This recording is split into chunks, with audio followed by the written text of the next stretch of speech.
Chapter 4 A Mutation and a Madness 1. In the week following the memorable Good Friday, Charles Ward was seen more often than usual and was continually carrying books between his library and the attic laboratory.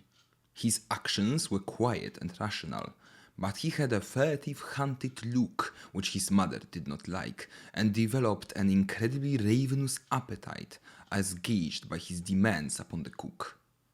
Dr. Willett had been told of those Friday noises and happenings, and on the following Tuesday had a long conversation with the youth in the library where the picture stared no more. The interview was, as always, inconclusive, but Willett is still ready to swear that the youth was sane and himself at the time.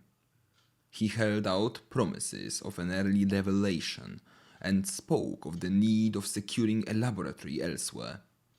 At the loss of the portrait, he grieved singularly little, considering his first enthusiasm over it, but seemed to find something of positive humor in its sudden crumbling. About the second week, Charles began to be absent from the house for long periods, and one day when good old Black Hannah came to help with the spring cleaning, she mentioned his frequent visits to the old house in Olney Court, where he would come with a large valise and perform curious delvings in the cellar. He was always very liberal to her and to old Asa, but seemed more worried than he used to be, which grieved her very much, since she had watched him grow up from birth. Another report of his doings came from Pawtuxet, where some friends of the family saw him at the distance a surprising number of times. He seemed to haunt the resort and canoe house of Rhodes on the Pawtuxet, and subsequent inquiries by Dr. Willett at that place brought out the fact that his purpose was always to secure access to the rather hedged-in riverbank, along which he would walk toward the north, usually not reappearing for a very long while. Late in May came a momentary revival of ritualistic sounds in the attic laboratory, which brought a stern reproof from Mr. Ward and a somewhat distracted promise of amendment from Charles. It occurred one morning, and seemed to form a resumption of the imaginary conversation noted on the turbulent Good Friday. The youth was arguing or remonstrating hotly with himself, for there suddenly burst forth a perfectly distinguishable series of clashing shouts in differentiated tones, like alternate demands and denials, which caused Mrs. Ward to run upstairs and listen at the door. She could hear no more than a fragment whose only plain words were, "Must have it read for 3 months," and upon her knocking, all sound ceased at once.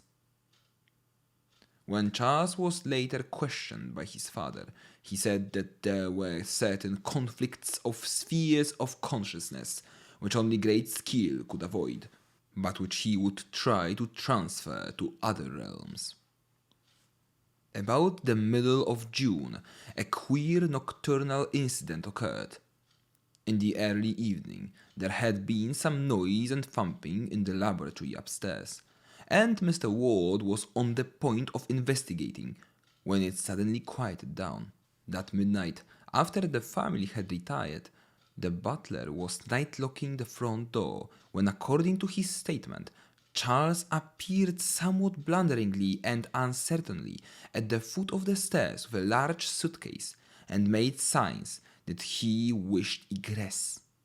The youth spoke no word, but the worthy Yorkshireman caught one sight of his fevered eyes and trembled causelessly. He opened the door and young Ward went out, but in the morning he presented his resignation to Mrs. Ward.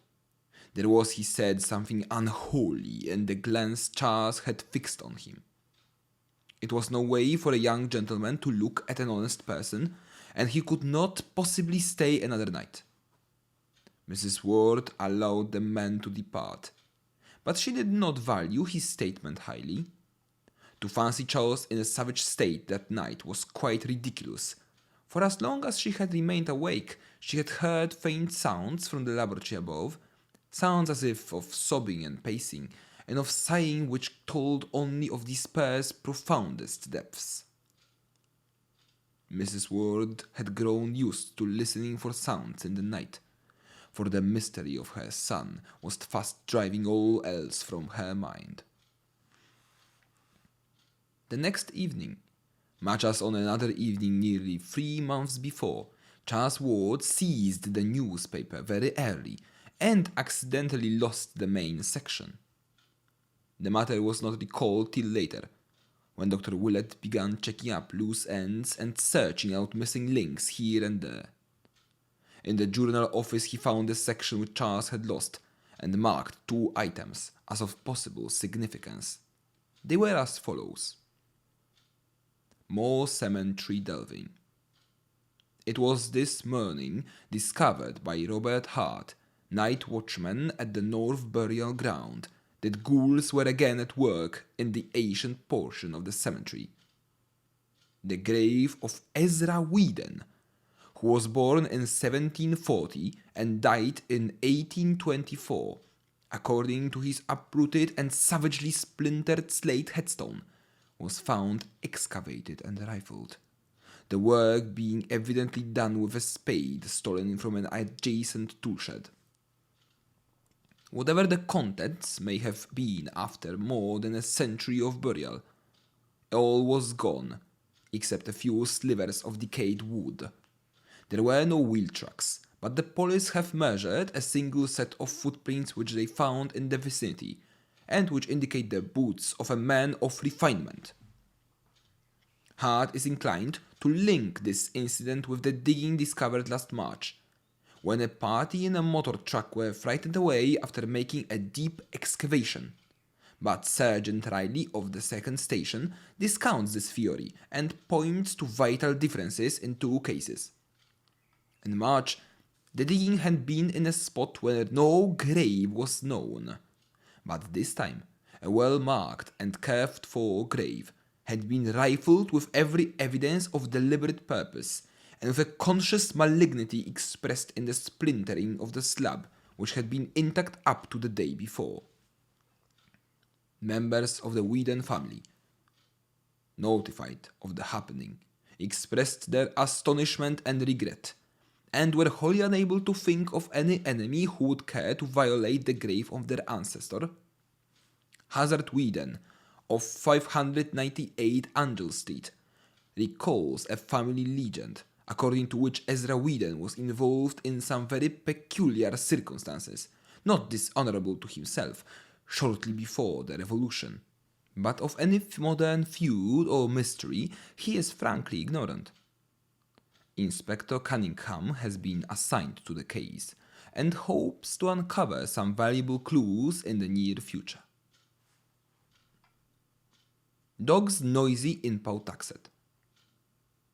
Residents of Pawtuxet were aroused at about 3 a.m. today by a phenomenal baying of dogs which seemed to center near the river just north of Rhodes on the Pawtuxet.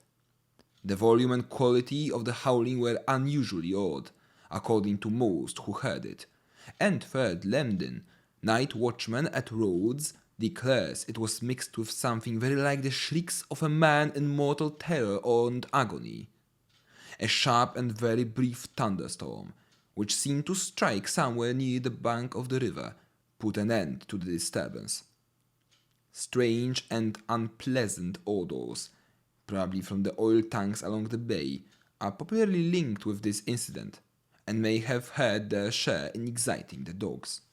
The aspect of Charles now became very haggard and hunted, and all agreed in retrospect that he may have wished at this period to make some statement or confession from which sheer terror withheld him. The morbid listening of his mother in the night brought out the fact that he made frequent sallies abroad, under cover of darkness, and most of the more academic Aldenists unite at present in charging him with the revolting cases of vampirism which the press so sensationally reported about this time, but which have not yet been definitely traced to any known perpetrator. These cases, too recent and celebrated to need detailed mention, involved victims of every age and type, and seemed to cluster around two distinct localities, the residential hill and the North End, near the Ward home, and the suburban districts across the Cranston line near Pawtuxet. Both late wayfarers and sleepers with open windows were attacked, and those who lived to tell the tale spoke anonymously of a lean-lipped, leaping monster with burning eyes, which fastened its teeth in the throat or upper arm and feasted ravenously. Dr. Willett, who refuses to date the madness of Charles Ward as far back as even this, is cautious in attempting to explain these horrors. He has, he declares, certain theories of his own, and limits his positive statements to a peculiar kind of negation. I will not, he says, state who or what I believe perpetrated these attacks and murders, but I will declare that Charles Ward was innocent of them. I have reason to be sure he was ignorant of the taste of blood, as indeed his continued anemic decline and increasing pallor prove better than any verbal argument. Ward meddled with terrible things, but he has paid for it, and he was never a monster or a villain. As for now, I don't like to think. A change came, and I'm content to believe that the old Charles Ward died with it. He sold it anyhow, for that mad flesh that vanished from Wade's hospital had another. Willett speaks with authority, for he was often at the Ward home attending Mrs. Ward, whose nerves had begun to snap under the strain.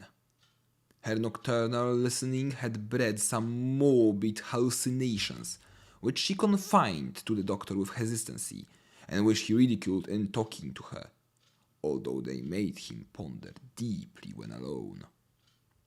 These delusions always concerned the faint sounds which she fancied she heard in the attic laboratory and bedroom, and emphasized the occurrence of muffled sighs and sobbings at the most impossible times.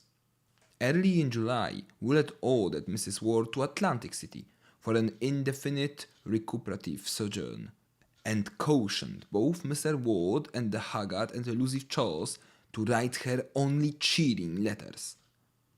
It is probably to this enforced and reluctant escape that she owes her life and continued sanity. 2. Not long after his mother's departure, Charles Ward began negotiating for the Pawtuxet bungalow.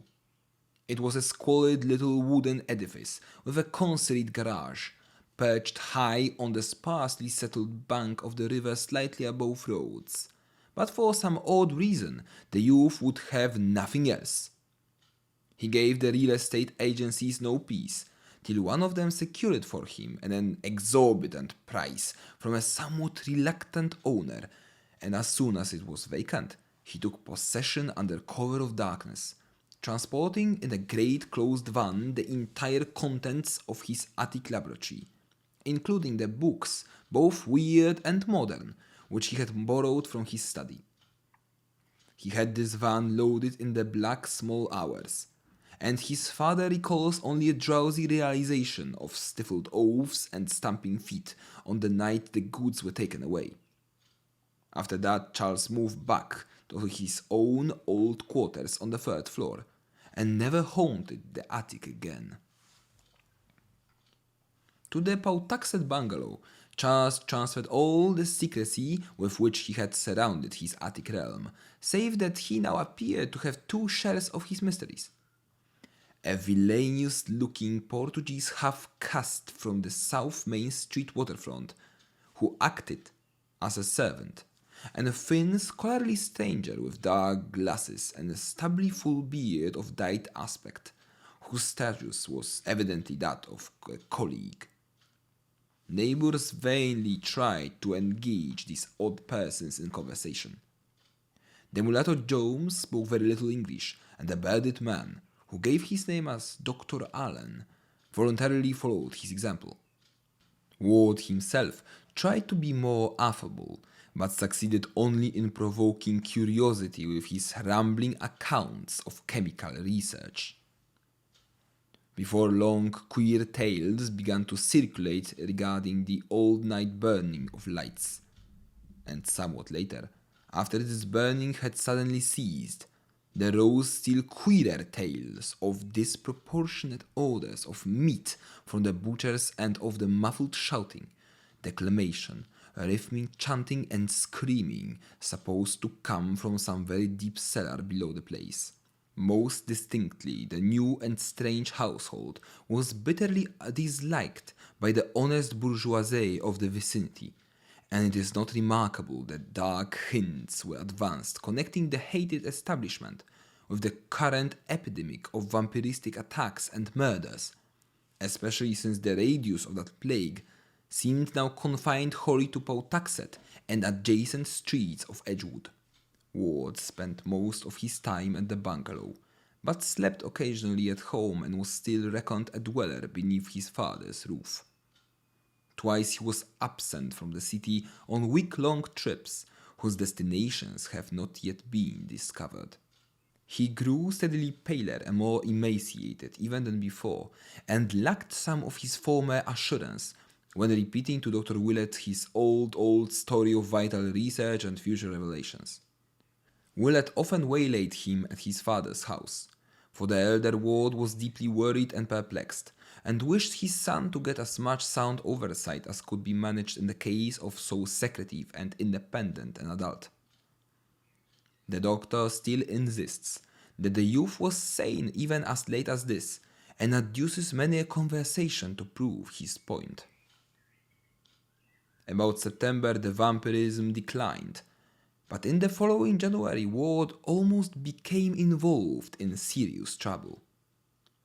For some time the nocturnal arrival and departure of motor trucks at the Pawtuxet bungalow had been commented upon, and at this juncture an unforeseen hitch exposed the nature of at least one item of the contents. In a lonely spot near Hope Valley had occurred one of the frequent sordid waylayings of trucks by hijackers in quest of liquor shipments, but this time the robbers had been destined to receive the greater shock, for the long cases they seized proved upon opening to contain some exceedingly gruesome things. So gruesome, in fact, that the matter could not be kept quiet amongst the denizens of the underworld. The thieves had hastily buried what they discovered, but when the state police got wind of the matter, a careful search was made. A recently arrested vagrant, under promise of immunity from prosecution on any additional charge, at last consented to guide a party of troopers to the spot. And there was found in that hasty cage a very hideous and shameful thing. It would not be well for the national or even the international sense of decorum if the public were ever to know what was uncovered by that awestruck party. There was no mistaking it, even by these far from studious officers, and telegrams to Washington ensued with feverish rapidity. The cases were addressed to Charles Ward at his Pawtuxet bungalow, and state and federal officials at once paid him a very forceful and serious call. They found him pallid and worried with his two odd companions, and received from him what seemed to be a valid explanation and evidence of innocence. He had needed certain anatomical specimens as part of a program for research, whose depth and genuineness anyone who had known him in the last decade could prove, and had ordered the required kind and number from agencies which he had thought as reasonably legitimate as such things can be. Of the identity of the specimens he had known absolutely nothing, and was properly shocked when the inspectors hinted at the monstrous effect on public sentiment and national dignity which a knowledge of the matter would produce. In this statement he was firmly sustained by his bearded colleague Dr. Allen, whose oddly hollow voice carried even more conviction than his own nervous tones. so that in the end the officials took no action, but carefully set down the New York name and address which Ward gave them as a basis for a search which came to nothing. It is only fair to add that the specimens were quickly and quietly restored to their proper places, and the general public will never know of their blasphemous disturbance. On February 9th, 1928, Dr. Willett received a letter from Charles Ward which he considers of extraordinary importance, and about which he has frequently quarrelled with Dr. Lyman. Lyman believes that this note contains positive proof of a well-developed case of dementia praecox, but Willett, on the other hand, regards it as the last perfectly sane utterance of the hapless youth. He calls especial attention to the normal character of the penmanship, which, though showing traces of shattered nerves, is nevertheless distinctly Ward's own. The text in full is as follows: 100 Prospect Street, Providence, Rhode Island, February 8, 1928. Dear Dr. Willett, I feel that at last the time has come for me to make the disclosures which I have so long promised you, and for which you have pressed me so often. The patience you have shown in waiting, and the confidence you have shown in my mind and integrity, are things I shall never cease to appreciate. And now that I am ready to speak, I must own with humiliation that no triumph such as I dreamed of can ever be mine. Instead of triumph I have found terror, and my talk with you will not be a boast of victory, but a plea for help and advice in saving both myself and the world from a horror beyond all human conception or calculation. You recall what those Fenner letters said of the old raiding party at Pawtuxet. That must all be done again, and quickly. Upon us depends more than can be put into words. All civilization, all natural law, perhaps even the fate of the solar system and universe. I have brought to light a monstrous abnormality, but I did it for the sake of knowledge. Now for the sake of all life and nature you must help me thrust it back into the dark again. I have left that Pawtuxet place forever, and we must extirpate everything existing there, alive or dead. I shall not go there again, and you must not believe it if you ever hear that I am there. I will tell you why I say this when I see you. I have come home for good, and wish you would call on me at the very first moment that you can spare 5 or 6 hours continuously to hear what I have to say. It will take that long, and believe me when I tell you that you have never had a more genuine professional duty than this. My life and reason are the very least things which hang in the balance. I dared not tell my father, for he could not grasp the whole thing. But I have told him of my danger, and he has 4 men from a detective agency watching the house. I don't know how much good they can do, for they have against them forces which even you could scarcely envisage or acknowledge. So come quickly if you wish to see me alive and hear how you may help to save the cosmos from stark hell. Any time will do. I shall not be out of the house. Don't telephone ahead, for there is no telling who or what may try to intercept you. And let us pray to whatever gods there be, that nothing may prevent this meeting. In utmost gravity and desperation, Charles Dexter Ward. Postscriptum. Shoot Dr. Allen on sight and dissolve his body in acid. Don't burn it. Dr. Willett received this note about 10:30 a.m. and immediately arranged to spare the whole late afternoon and evening for the momentous talk, letting it extend on into the night as long as might be necessary. He planned to arrive about 4 o'clock, and through all the intervening hours was so engulfed in every sort of wild speculation that most of his tasks were very mechanically performed. Maniacal as the letter would have sounded to a stranger, Willett had seen too much of Charles Ward's oddities to dismiss it as sheer raving. That something very subtle, ancient, and horrible was hovering about he felt quite sure, and the reference to Dr. Allen could almost be comprehended in view of what Pawtuxet gossip said of Ward's enigmatical colleague. Willett had never seen the man, but had heard much of his aspect and bearing, and could not but wonder what sort of eyes those much-discussed dark glasses might conceal. Promptly at 4, Dr. Willett presented himself at the Ward residence, but found to his annoyance that Charles had not adhered to his determination to remain indoors. The guards were there, but said that the young man seemed to have lost part of his timidity. He had that morning done much apparently frightened arguing and protesting over the telephone, one of the detectives said, replying to some unknown voice with phrases such as, "I am very tired and must rest a while. I can't receive anyone for some time, you'll have to excuse me. Please postpone decisive action until we can arrange some sort of compromise. Or, I am very sorry, but I must take a complete vacation from everything. I'll talk with you later." Then, apparently gaining boldness through meditation, he had slipped out so quietly that no one had seen him depart or knew that he had gone until he returned about 1 o'clock and entered the house without a word.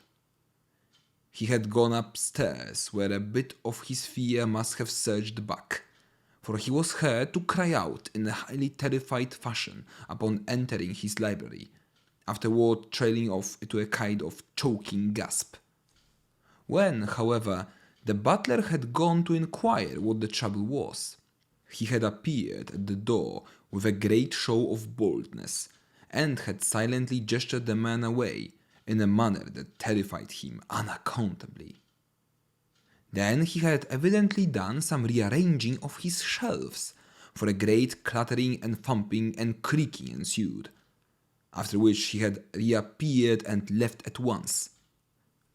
Willett inquired whether or not any message had been left, but was told that there was none.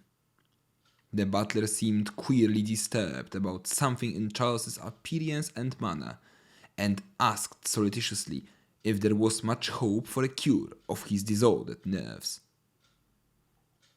For almost 2 hours, Dr. Willett waited vainly in Charles Ward's library, watching the dusty shelves with their wide gaps where books had been removed, and smiling grimly at the panelled overmantel on the north wall, whence a year before the suave features of old Joseph Carwan had looked mildly down. After a time the shadows began to gather, and the sunset cheer gave place to a vague growing terror which flew shadow-like before the night. Mr. Ward finally arrived, and showed much surprise and anger at his son's absence after all the pains which had been taken to guard him. He had not known of Charles's appointment, and promised to notify Willett when the youth returned. In bidding the doctor good night, he expressed his utter perplexity at his son's condition, and urged his caller to do all he could to restore the boy to normal poise. Willett was glad to escape from that library, for something frightful and unholy seemed to haunt it, as if the vanished picture had left behind a legacy of evil. He had never liked that picture, and even now, strong-nerved though he was, there lurked a quality in its vacant panel which made him feel an urgent need to get out into the pure air as soon as possible. 3. The next morning, Willett received a message from the senior ward, saying that Charles was still absent. Mr. Ward mentioned that Dr. Allen had telephoned him to say that Charles would remain at Pawtuxet for some time and that he must not be disturbed.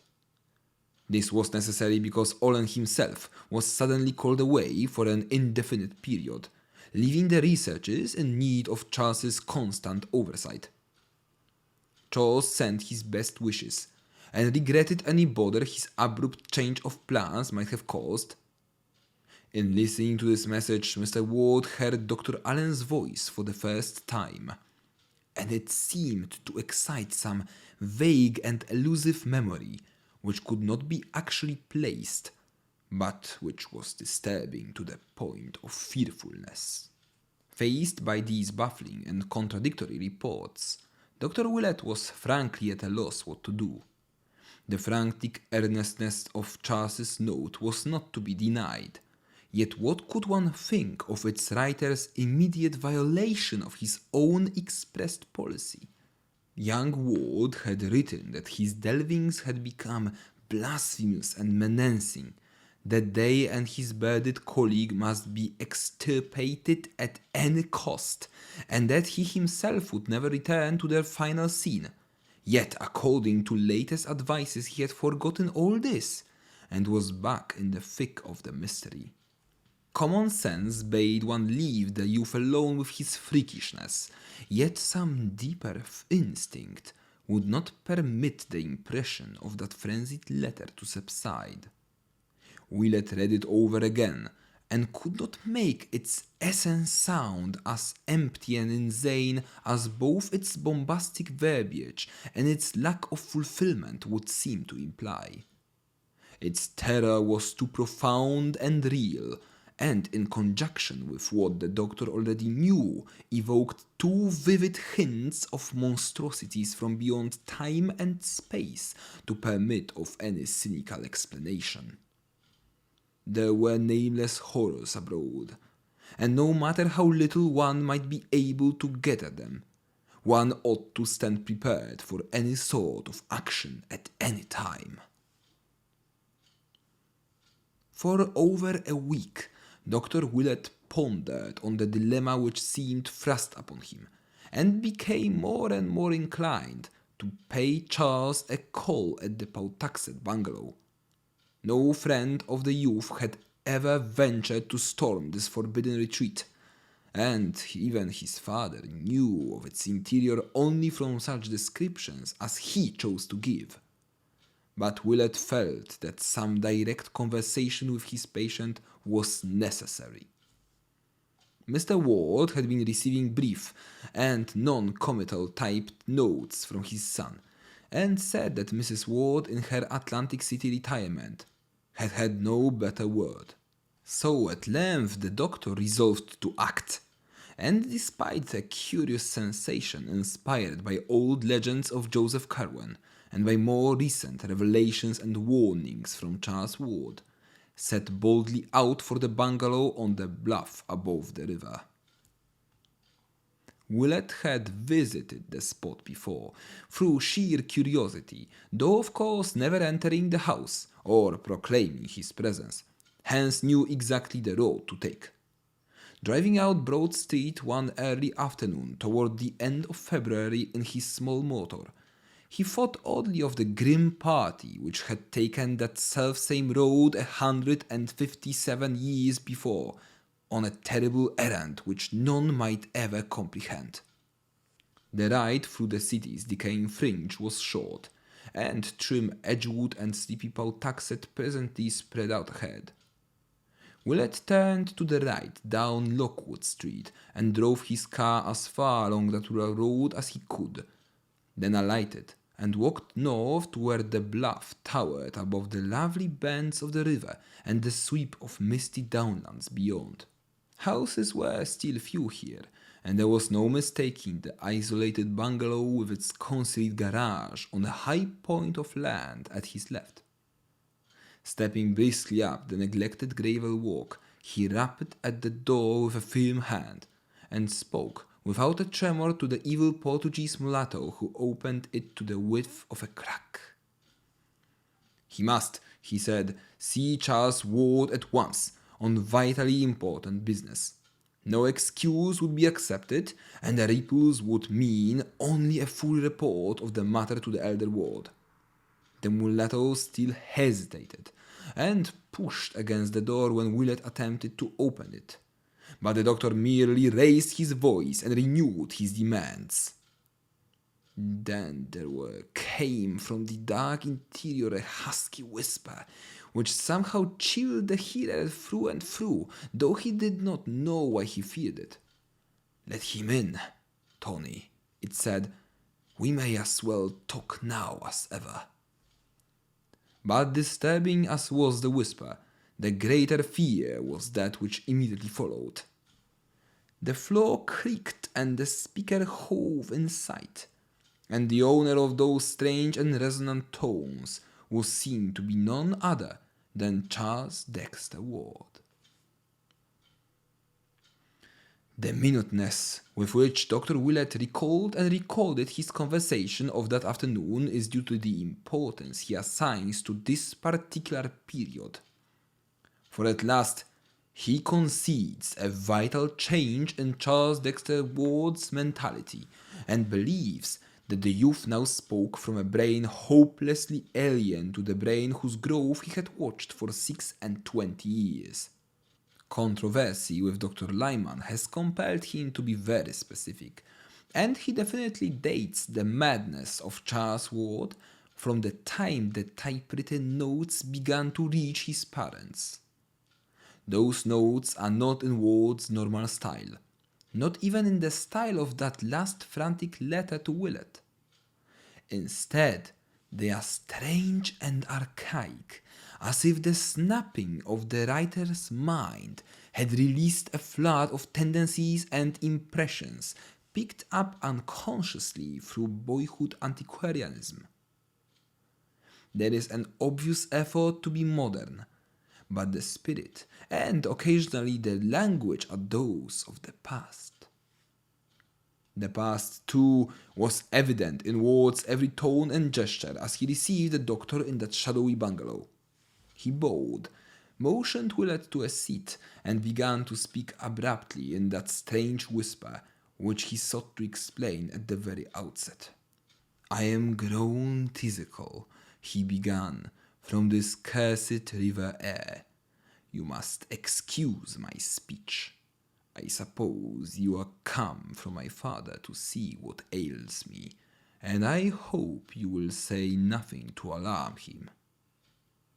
Willett was studying these scraping tones with extreme care, but studying even more closely the face of the speaker.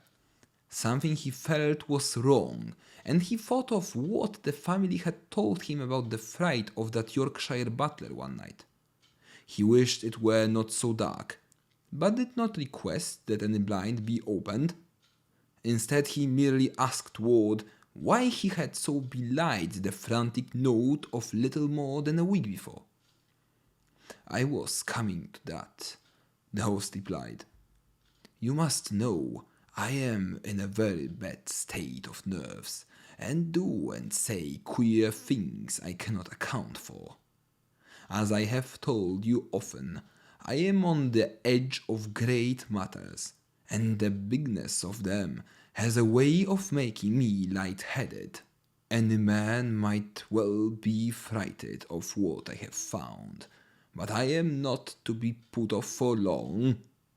I was a dunce to have that guard and stick at home, for having gone this far, my place is here.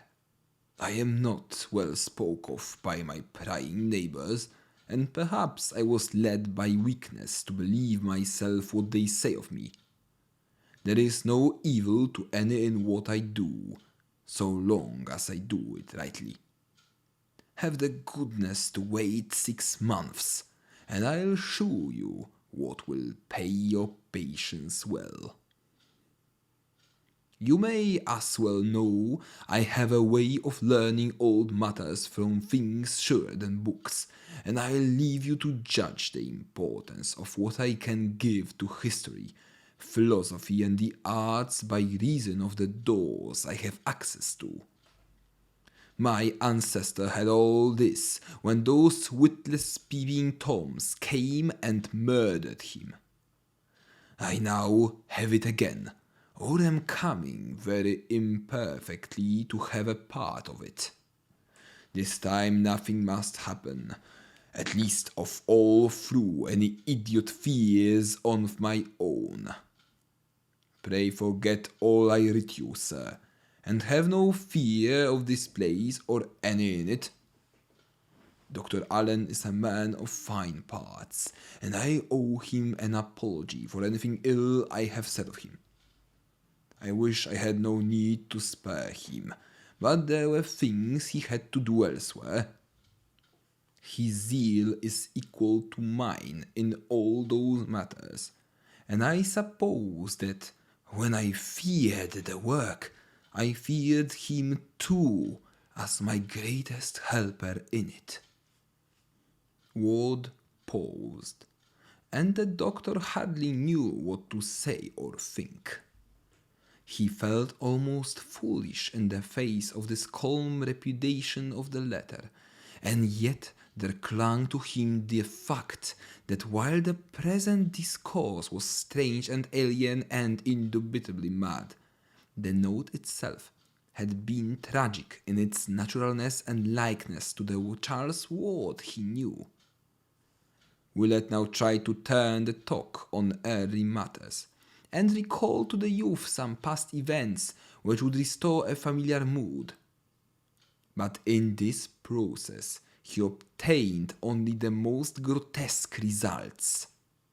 It was the same with all the alienists later on.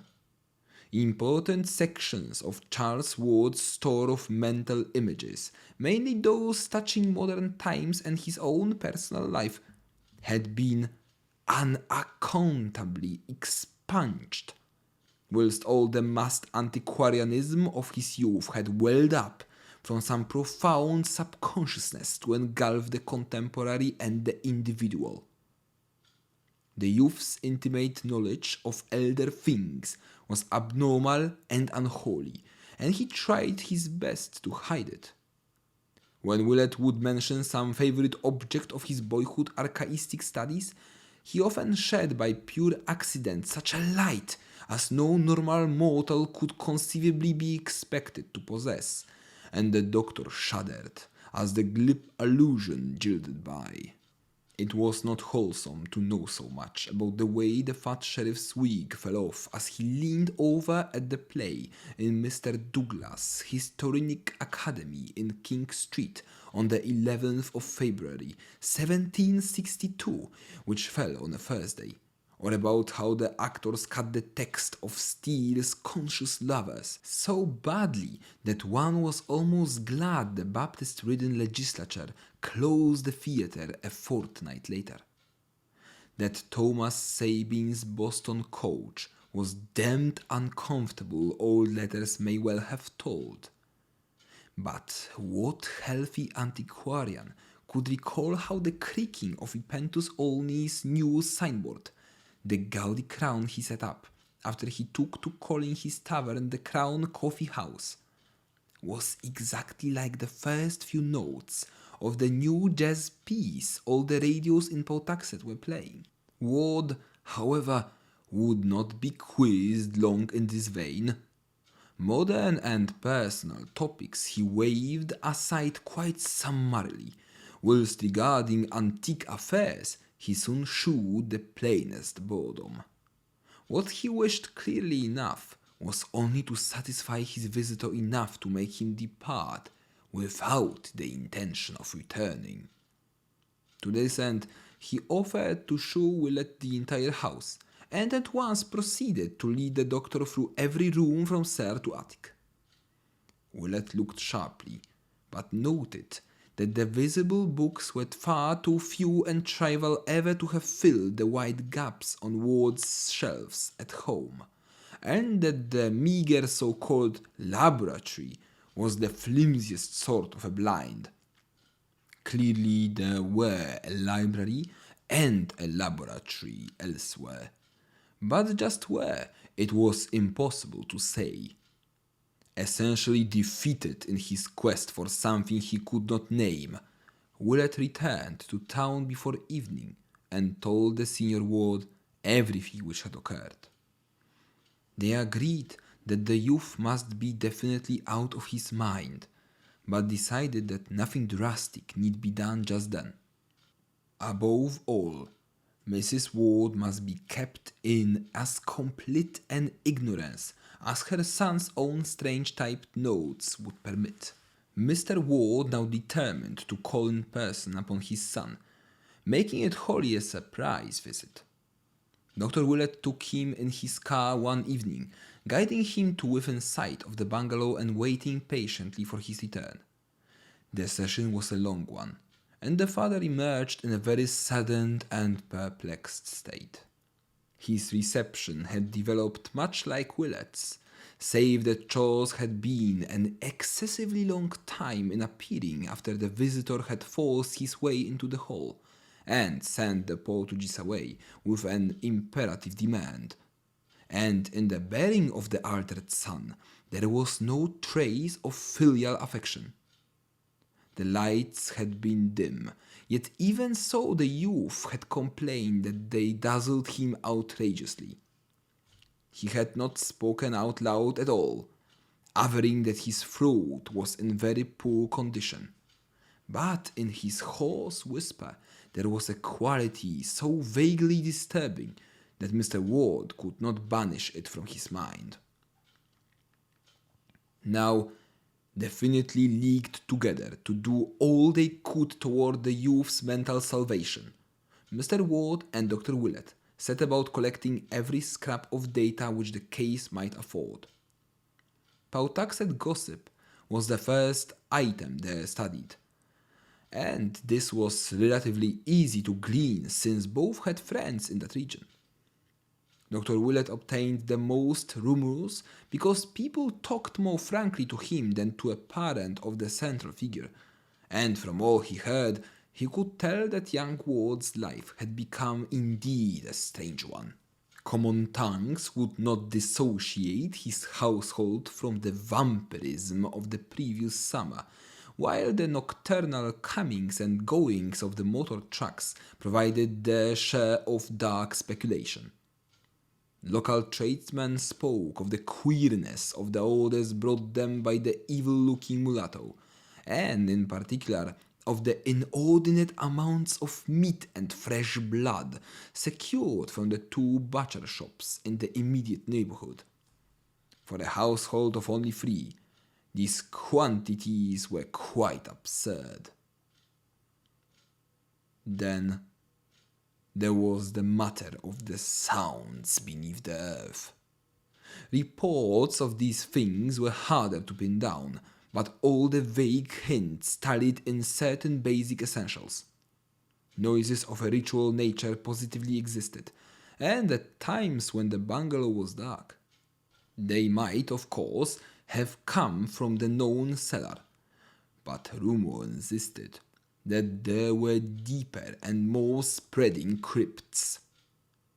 Recalling the ancient tales of Joseph Carwen's catacombs, and assuming for granted that the present bungalow had been selected because of its situation on the old Cowan site as revealed in one or another of the documents found behind the picture, Willett and Mr. Ward gave this phase of the gossip much attention, and searched many times without success for the door in the riverbank which old manuscripts mentioned. As to popular opinions of the bungalow's various inhabitants, it was soon plain that the brava Portuguese was loathed, the bearded and spectacled Dr. Allen feared, and the pallid young scholar disliked to a profound extent. During the last week or 2, Ward had obviously changed much, abandoning his attempts at affability and speaking only in hoarse but oddly repellent whispers on the few occasions that he ventured forth. Such were the shreds and fragments gathered here and there, and over these Mr. Ward and Dr. Willett held many long and serious conferences. They strove to exercise deduction, induction, and constructive imagination to their utmost extent, and to correlate every known fact of Charles's later life, including the frantic letter which the doctor now shewed the father, with the meager documentary evidence available concerning old Joseph Curwen. They would have given much for a glimpse of the papers Charles had found, for very clearly the key to the youth's madness lay in what he had learned of the ancient wizard and his doings. 4. And yet, after all, it was from no step of Mr. Ward's or Dr. Willett's that the next move in this singular case proceeded. The father and the physician, rebuffed and confused by a shadow too shapeless and intangible to combat, had rested uneasily on the oars while the typed notes of young Ward to his parents grew fewer and fewer. Then came the first of the month with its customary financial adjustments, and the clerks at certain banks began a peculiar shaking of heads and telephoning from one to another. Officials who knew Charles Ward by sight went down to the bungalow to ask why every check of his appearing at this juncture was a clumsy forgery, and were reassured less than they ought to have been, when the youth hoarsely explained that his hand had lately been so much affected by a nervous shock as to make normal writing impossible. He could, he said, form no written characters at all, except with great difficulty, and could prove it by the fact that he had been forced to type all his recent letters, even those to his father and mother, who would bear out the assertion. What made the investigators pause in confusion was not this circumstance alone, for that was nothing unprecedented or fundamentally suspicious, nor even the Pawtuxet gossip, of which one or two of them had caught echoes. It was the muddled discourse of the young man which nonplussed them, implying as it did a virtually total loss of memory concerning important monetary matters which he had had at his fingertips only a month or two before. Something was wrong, for despite the apparent coherence and rationality of his speech, there could be no normal reason for this ill-concealed blankness on vital points. Moreover, although none of these men knew Ward well, they could not help observing the change in his language and manner. They had heard he was an antiquarian, but even the most hopeless antiquarians do not make daily use of obsolete phraseology and gestures.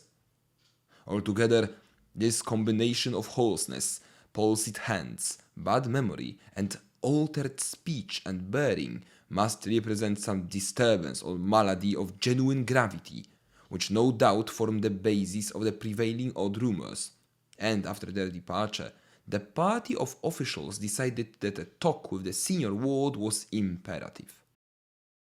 So on the 6th of March, 1928, there was a long and serious conference in Mr. Ward's office, after which the utterly bewildered father summoned Dr. Willett in a kind of helpless resignation.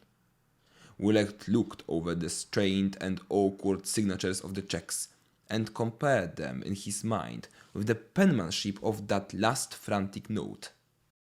Certainly the change was radical and profound, and yet there was something damnably familiar about the new writing. It had crabbed and archaic tendencies of a very curious sort, and seemed to result from a type of stroke utterly different from that which the youth had always used. It was strange, but where had he seen it before? On the whole, it was obvious that Charles was insane. Of that there could be no doubt. And since it appeared unlikely that he could handle his property or continue to deal with the outside world much longer, something must be done quickly toward his oversight and possible cure.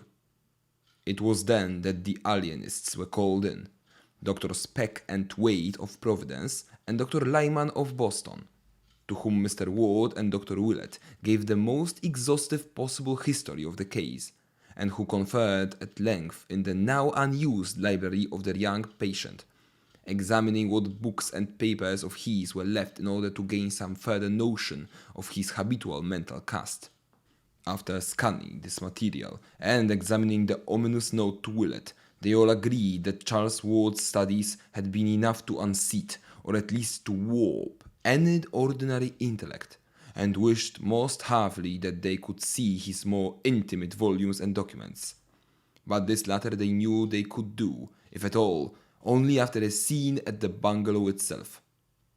Willett now reviewed the whole case with febrile energy, it being at this time that he obtained the statements of the workmen who had seen Charles find the Kerwin documents, and that he collated the incidents of the destroyed newspaper items, looking up the latter at the journal office. On Thursday, the 8th of March, Doctors Willett, Peck, Lyman, and Waite, accompanied by Mr. Ward, paid the youth their momentous call, making no concealment of their object and questioning the now acknowledged patient with extreme minuteness.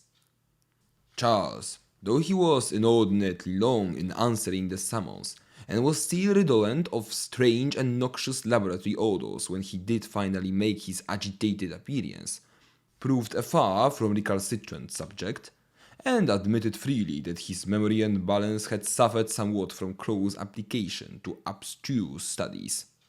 He offered no resistance when his removal to other quarters was insisted upon, and seemed indeed to display a high degree of intelligence as apart from mere memory.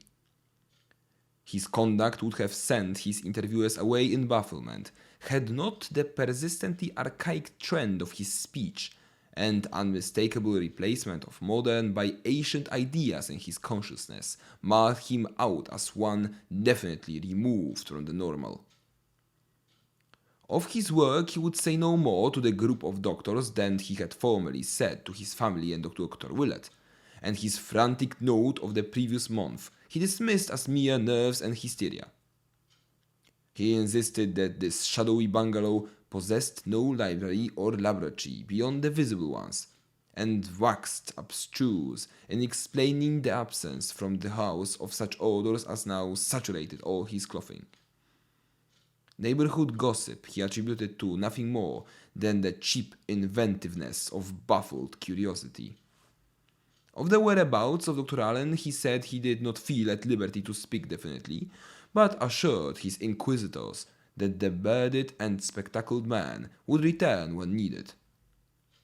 In paying off the stolid brava who resisted all questioning by the visitors, and in closing the bungalow which still seemed to hold such nighted secrets, Ward showed no sign of nervousness save a barely noticed tendency to pause as though listening for something very faint.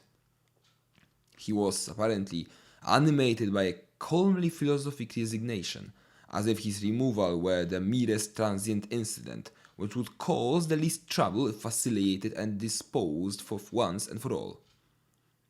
It was clear that he trusted to his obviously unimpaired keenness of absolute mentality to overcome all the embarrassments into which his twisted memory, his lost voice and handwriting, and his secretive and eccentric behavior had led him. His mother, it was agreed, was not to be told of the change, his father supplying typed notes in his name. Ward was taken to the restfully and picturesquely situated private hospital maintained by Dr. Waite on Connecticut Island in the Bay, and subjected to the closest scrutiny and questioning by all the physicians connected with the case. It was then that the physical oddities were noticed, the slackened metabolism, the altered skin, and the disproportionate neural reactions. Dr. Willett was the most perturbed of the various examiners, for he had attended Ward all his life and could appreciate with terrible keenness the extent of his physical disorganization. Even the familiar olive mark on his hip was gone, while on his chest was a great black mole or cicatrice which had never been there before, and which made Willett wonder whether the youth had ever submitted to any of the witch markings reputed to be inflicted at certain unwholesome nocturnal meetings in wild and lonely places. The doctor could not keep his mind off a certain transcribed witch trial recalled from Salem, which Charles had shown him in the old non-secretive days, and which read, Mr. G. B. on that nighty, put ye devil his marquee upon Bridget S., Jonathan A., Simon O., Deliverance W., Joseph C., Susan P., McKittable C., and Deborah B. Ward's face, too, troubled him horribly, till at length he suddenly discovered why he was horrified. For above the young man's eye was something which he had never previously noticed, a small scar or pit, precisely like that in the crumbled painting of old Joseph Cowan, and perhaps attesting some hideous ritualistic inoculation to which both had submitted at a certain stage of their occult careers. While Ward himself was puzzling all the doctors at the hospital, a very strict watch was kept on all mail addressed either to him or to Dr. Allen, which Mr. Ward had ordered delivered at the family home. Willett had predicted that very little would be found, since any communications of a vital nature would probably have been exchanged by messenger. But in the latter part of March, there did come a letter from Prague for Dr. Allen, which gave both the doctor and the father deep thought. It was in a very crabbed and archaic hand, and though clearly not the thought of a foreigner, showed almost as singular a departure from modern English as the speech of young Ward himself. It read, Kleinstrasse 11, Altstadt, Prague, 11 February 1928. Brother in Almozin Metraton, in this day received ye mention of what came up from the souls I sent you. It was wrong, and means clearly that ye headstones had been changed when Barnabas got me a specimen. It is often so, as you must be sensible of from the thing you got from ye King's Chapel ground in 1769, and what H got from Olyburg Point in 1690, that was like to endy him. I got such a thing in Egypt, 75 years gone, from the which came that scar ye boys saw on me here in 1924. As I told you long ago, do not collie up that which you cannot put down, either from dead souls, or out of ye spheres beyond. Have ye words for laying at all times ready, and stop not to be sure when there is any doubt of whom you have. Stones are all changed now in 9 grounds out of 10. You are never sure till you question. I this day heard from H, who has had trouble with the soldiers. He is like to be sorry Transylvania is passed from Hungary to Romania, and would change his seat if the castle weren't so fully of what we know. But of this he have doubtless writ you. In my next sending there will be somewhat from a hill tomb of ye East that will delight you greatly. Meanwhile, forget not, I am desirous of B.F., if you can possibly get him for me. You know G in Philadelphia better than I. Have him up first if you will, but do not use him so hard he will be difficult, for I must speak to him in the end. Yog Sotov Neblodzin, Simon O. To Mr. J. C. in Providence. Mr. Ward and Dr. Willett paused in utter chaos before this apparent bit of unrelieved insanity. Only by degrees did they absorb what it seemed to imply. So the absent Dr. Allen, and not Charles Ward, had come to be the leading spirit at Pawtuxet? That must explain the wild reference and denunciation in the youth's last frantic letter. And what of this addressing of the bearded and spectacled stranger as Mr. G.C.? There was no escaping the inference. But there are limits to possible monstrosity. Who was Simon O, the old man Ward had visited in Prague 4 years previously? Perhaps, but in the centuries behind there had been another Simon O, Simon On, alias Jedediah of Salem, who vanished in 1771 and whose peculiar handwriting Dr. Willett now unmistakably recognized from the photostatic copies of the own formulae which Charles had once shown him. What horrors and mysteries, what contradictions and contraventions of nature had come back after a century and a half to harass old Providence with her clustered spires and domes? The father and the old physician, virtually at a loss what to do or think, went to see Charles at the hospital and questioned him as delicately as they could about Dr. Allen, about the Prague visit, and about what he had learned of Simon or Jedediah Orne of Salem. To all these inquiries the youth was politely non-committal, merely barking in his hoarse whisper that he had found Dr. Allen to have a remarkable spiritual rapport with certain souls from the past, and that any correspondent the bearded man might have in Prague would probably be similarly gifted. When they left, Mr. Ward and Dr. Willett realized to their chagrin that they had really been the ones under Cataclysm, and that without imparting anything vital himself, the confined youth had adroitly pumped them of everything the plague letter had contained.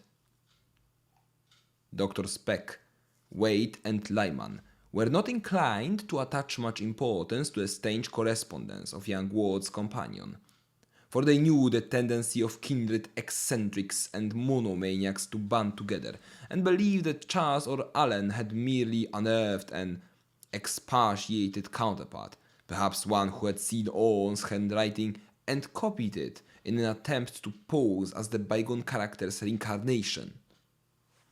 Allen himself was perhaps a similar case, and may have persuaded the youth into accepting him as an avatar of the long-dead Cowan.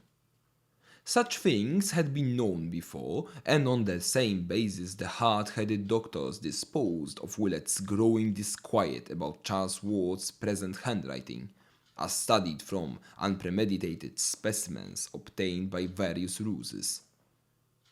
Willett thought he had placed its odd familiarity at last, and that what it vaguely resembled was the bygone penmanship of old Joseph Cowan himself. But this the other physicians regarded as the phase of imitativeness only to be expected in a mania of this sort, and refused to grant it any importance, either favorable or unfavorable. Recognizing this prosaic attitude in his colleagues, Willett advised Mr. Ward to keep to himself the letter which arrived for Dr. Allen on the 2nd of April from Raikus, Transylvania, in a handwriting so intensely and fundamentally like that of the Hutchinson cipher that both father and physician paused in awe before breaking the seal. This read as follows. Castle Ferenczi, 7th March 1928. Dear C, had a squad of 20 militia up to talk about what the country folk say. Must dig deeper and have less hardy. These Romanians plague me damnably, being officious and particular where you could buy a Magyar off with a drinky and food. Last monthy, M got me ye sarcophagus of ye 5 sphinxes from ye Acropolis, where he whom I called up said it would be, and I have had 3 talks with what was therein inhuman. It will go to S.O. in Prague directly, and thence to you. It is stubborn, but you know ye way with such. You shew wisdom in having lessy about than before, for there was no needy to keep the gods in shape, and eating off their heads, and it made much to be found in case of trouble, as you too well know. You can now move and work elsewhere, with no killing trouble if needful, though I hope no thing will soon force you to so bothersome a cause. I rejoice that you traffic not so much with those outside, for there was ever a mortal peril in it, and you are sensible what it did when you asked protection of one not disposed to give it. You excel me in getting ye formulae so another may say them with success. But Borels fancied it would be so if just ye right words were had. Does ye boy use them often? I regret that he grows squeamish, as I feared he would when I had him here nigh 15 months, but I am sensible you know how to deal with him. You can't say him down with ye formula, for that will work ye only upon such as ye other formula have called up from salties. But you still have strong hands and knife and pistol, and graves are not too hard to dig, nor acids loth to burn ye. O says, you have promised him B.F. I must have him after. B goes to you soony, and may he give you what you wish of that darky thing below Memphis. Employ care in what you call ye up, and beware of ye boy. It will be ripe in a year's time to have up ye legions from underneath, and there are no bounds to what shall be ours. Have confidence in what I say, for you know and I have had these 150 years more than you to consult these matters in. Nefren K. Hadov, Edu H. 4. J. Kerwin, Esquire, Providence. But if Willett and Mr. Ward refrained from shewing this letter to the alienists, they did not refrain from acting upon it themselves. No amount of learned sophistry could controvert the fact that the strangely bearded and spectacled Dr. Allen, of whom Charles's frantic letter had spoken as such a monstrous menace, was in close and sinister correspondence with two inexplicable creatures whom Ward had visited in his travels, and who plainly claimed to be survivals or avatars of Cowan's old Salem colleagues, that he was regarding himself as the reincarnation of Joseph Cowan, and that he entertained, or was at least advised to entertain, murderous designs against a boy who could scarcely be other than Charles Ward. There was organized horror afoot, and no matter who had started it, the missing Allen was by this time at the bottom of it. Therefore, thanking heaven that the Charles was now safe in the hospital, Mr. Ward lost no time in engaging detectives to learn all they could of the creeping bearded doctor, finding whence he had come, and what Pawtuxet knew of him, and, if possible, discovering his current whereabouts. Supplying the men with one of the bungalow keys which Charles yielded up, he urged them to explore Allen's vacant room, which had been identified when the patient's belongings had been packed, obtaining what clues they could from any effects he might have left about. Mr. Ward talked with the detectives in his son's old library, and they felt a marked relief when they left it at last, for there seemed to hover about the place a vague aura of evil. Perhaps it was what they had heard of the infamous old wizard whose picture had once stared from the panelled overmantel, and perhaps it was something different and irrelevant. But in any case, They all have sensed an intangible miasma which centered in that carven vestige of an older dwelling and which at times almost rose to the intensity of a material emanation. Chapter 5: A Nightmare and a Cataclysm. 1. And now swiftly followed that hideous experience which has left its indelible mark of fear on the soul of Marinus Bicknell Willett, and has added a decade to the visible age of one whose youth was even then far behind. Dr. Willett had conferred at length with Mr. Ward, and had come to an agreement with him on several points, which both felt the alienists would ridicule. There was, they conceded, a terrible movement alive in the world, whose direct connection with a necromancy even older than the Salem witchcraft could not be doubted. That at least 2 living men, and one other of whom they dared not think, were in absolute possession of minds or personalities which had functioned as early as 1690 or before, was likewise almost unassailably proved even in the face of all known natural laws. What these horrible creatures, and Charles Ward as well, were doing or trying to do seemed fairly clear from their letters and from every bit of light, both old and new, which had filtered in upon the case. They were robbing the tombs of all the ages, including those of the world's wisest and greatest men, in the hope of recovering from the bygone ashes some vestige of consciousness and law which had once animated and informed them.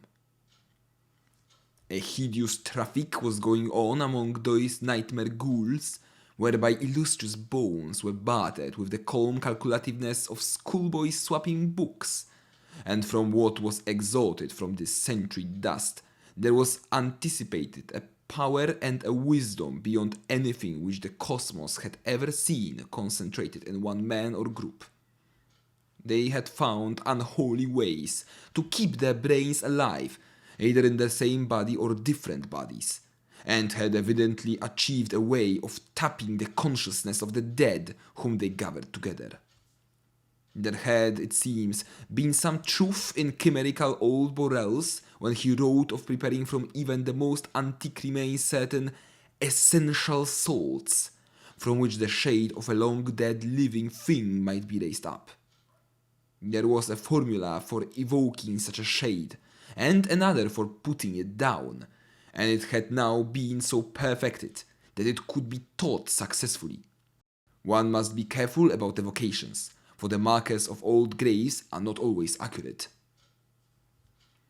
Willett and Mr. Ward shivered as they passed from conclusion to conclusion. Things, presences, or voices of some sort could be drawn down from unknown places as well as from the grave, and in this process also one must be careful. Joseph Cowan had indubitably evoked many forbidden things, and as for Charles, what might one think of him? What forces outside the spheres had reached him from Joseph Cowan's day and turned his mind on forgotten things? He had been led to find certain directions, and he had used them. He had talked with the man of horror in Prague, and stayed long with the creature in the mountains on Transylvania. And he must have found the grave of Joseph Cowan at last. That newspaper item and what his mother had heard in the night were too significant to overlook. Then he had summoned something, and it must have come. That mighty voice aloft on Good Friday, and those different tones in the locked attic laboratory. What were they like, with their depth and hollowness? Was there not here some awful foreshadowing of the dreaded stranger Dr. Allen with his spectral bass? Yes, that was what Mr. Ward had felt with vague horror in his single talk with the man, if man it were, over the telephone. What hellish consciousness or voice, what morbid shade or presence had come to answer Charles Ward's secret rites behind that locked door? Those voices heard in argument. Must have it read for 3 months. Good God. Was not that just before the vampirism broke out?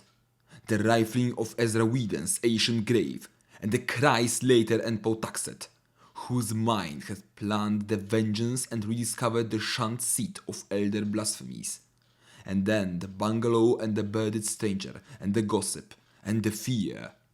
The final madness of Charles neither father nor doctor could attempt to explain, but they did feel sure that the mind of Joseph Carwin had come to earth again and was following its ancient morbidities.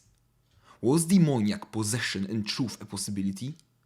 Allen had something to do with it, and the detectives must find out more about one whose existence menaced the young man's life. In the meantime, since the existence of some vast crypt beneath the bungalow seemed virtually beyond dispute, some effort must be made to find it. Willett and Mr. Ward, conscious of the skeptical attitude of the alienists, resolved during their final conference to undertake a joint secret exploration of unparalleled thoroughness, and agreed to meet at the bungalow on the following morning with valises and with certain tools and accessories suited to architectural search and underground exploration. The morning of April 6th dawned clear, and both explorers were in the bungalow by 10 o'clock. Mr. Ward had the key, and an entry and cursory survey was made. From the disordered condition of Dr. Allen's room, it was obvious that the detectives had been there before, and the later searchers hoped that they had found some clue which might prove of value. Of course, the main business lay in the cellar, so thither they descended without much delay, again making the circuit which each had vainly made before in the presence of the mad young owner. For a time everything seemed baffling, each inch of the earthen floor and stone walls having so solid and innocuous an aspect that the thought of a yawning aperture was scarcely to be entertained. Willett reflected that since the original cellar was dug without knowledge of any catacombs beneath, the beginning of the passage would represent the strictly modern delving of young Ward and his associates, where they had probed for the ancient vaults whose rumor could have reached them by no wholesome means. The doctor tried to put himself in Charles's place to see how a delver would be likely to start, but could not gain much inspiration from this method. Then he decided on elimination as a policy, and went carefully over the whole subterranean surface, both vertical and horizontal, trying to account for every inch separately. He was soon substantially narrowed down, and at last had nothing left by the small platform before the washtubs, which he had tried once before in vain. Now experimenting in every possible way, and exerting a double strength, he finally found that the top did indeed turn and slide horizontally on a corner pivot. Beneath it lay a trim concrete surface with an iron manhole, to which Mr. Ward at once rushed with excited zeal. The cover was not hard to lift, and the father had quite removed it when Willett noticed the queerness of his aspect. He was swaying and nodding dizzily, and in the gust of noxious air which swept up from the black pit beneath, the doctor soon recognized ample cause. In a moment Dr. Willett had his fainting companion on the floor above, and was reviving him with cold water. Mr. Ward responded feebly, but it could be seen that the mephitic blast from the crypt had in some way gravely sickened him. Wishing to take no chances, Willett hastened out to Broad Street for a taxicab, and had soon dispatched the sufferer home, despite his weak-voiced protests, after which he produced an electric torch, covered his nostrils with a band of sterile gauze, and descended once more to peer into the new-found depths. The foul air had now slightly abated, and Willett was able to send a beam of light down the Stygian hole. For about 10 feet he saw it was a sheer cylindrical drop with concrete walls and an iron ladder, after which the hole appeared to strike a flight of old stone steps, which must originally have emerged to earth somewhat southwest of the present building. 2. Willett freely admits that for a moment the memory of old Kerwan legends kept him from climbing down alone into that malodorous gulf. He could not help thinking of what Luke Fenner had reported on that last monstrous night. Then duty asserted itself, and he made the plunge, carrying a great valise for the removal of whatever papers might prove of supreme importance. Slowly, as befitted one of his years, he descended the ladder and reached the slimy steps below.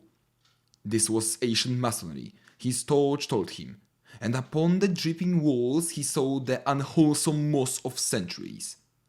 Down, down ran the steps, not spirally but in three abrupt turns, and with such narrowness that two men could have passed only with difficulty. He had counted about 30 when a sound reached him very faintly, and after that he did not feel disposed to count any more. It was a godless sound, one of those low-keyed, insidious outrages of nature which are not meant to be. To call it a dull wail, a doom-dragged whine, or a hopeless howl of chorused anguish and stricken flesh without mind would be to miss its most quintessential loathsomeness and soul-sickening overtones. Was it for this that Ward had seemed to listen on the day he was removed? It was the most shocking thing that Willett had ever heard, and it continued from no determinate point as the doctor reached the bottom of the steps and cast his torchlight around on lofty corridor walls surmounted by cyclopean vaulting and pierced by numberless black archways. The hall in which he stood was perhaps 14 feet high to the middle of the vaulting and 10 to 12 feet broad. Its pavement was of large chipped flagstones, and its walls and roof were of dressed masonry. Its length he could not imagine, for it stretched ahead indefinitely into the blackness. Of the archways, some had doors of the old six-panelled colonial type, whilst others had none. Overcoming the dread induced by the smell and the howling, Willett began to explore these archways one by one, finding beyond them rooms with groined stone ceilings, each of medium size and apparently of bizarre uses. Most of them had fireplaces, the upper courses of whose chimneys would have formed an interesting study in engineering. Never before or since had he seen such instruments or suggestions of instruments as here loomed up on every hand through the burning dust and cobwebs of a century and a half, in many cases evidently shattered, as if by the ancient raiders. For many of the chambers seemed wholly untrodden by modern feet, and must have represented the earliest and most obsolete phases of Joseph Kerwen's experimentation. Finally, there came a room of obvious modernity, or at least of recent occupancy. There were oil heaters, bookshelves and tables, chairs and cabinets, and a desk piled high with papers of varying antiquity and contemporaneousness. Candlesticks and oil lamps stood about in several places, and finding a match-safe handy, Willett lighted such as were ready to use. In the fuller gleam, it appeared that this apartment was nothing less than the latest study or library of Charles Ward. Of the books the doctor had seen many before, and a good part of the furniture had plainly come from the Prospect Street mansion. Here and there was a piece well known to Willett, and the sense of familiarity became so great that he half forgot their noisomeness and wailing, both of which were plainer here than they had been at the foot of the steps. His first duty, as planned long ahead, was to find and seize any papers which might seem of vital importance, especially those portentous documents found by Charles so long ago behind the picture in Olney Court. As he searched, he perceived how stupendous a task the final unravelling would be, for file on file was stuffed with papers in curious hands and bearing curious designs, so that months or even years might be needed for a thorough deciphering and editing. Once he found large packets of letters with Prague and Dreykus postmarks, and in writing clearly recognizable as Owen's and Hutchinson's, all of which he took with him as part of the bundle to be removed in his valise.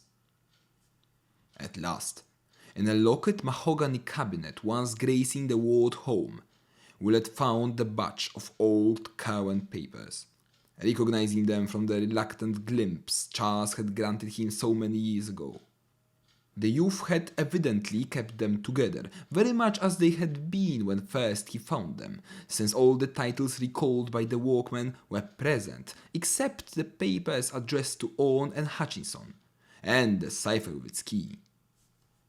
Willett placed the entire lot in his valise and continued his examination of the files.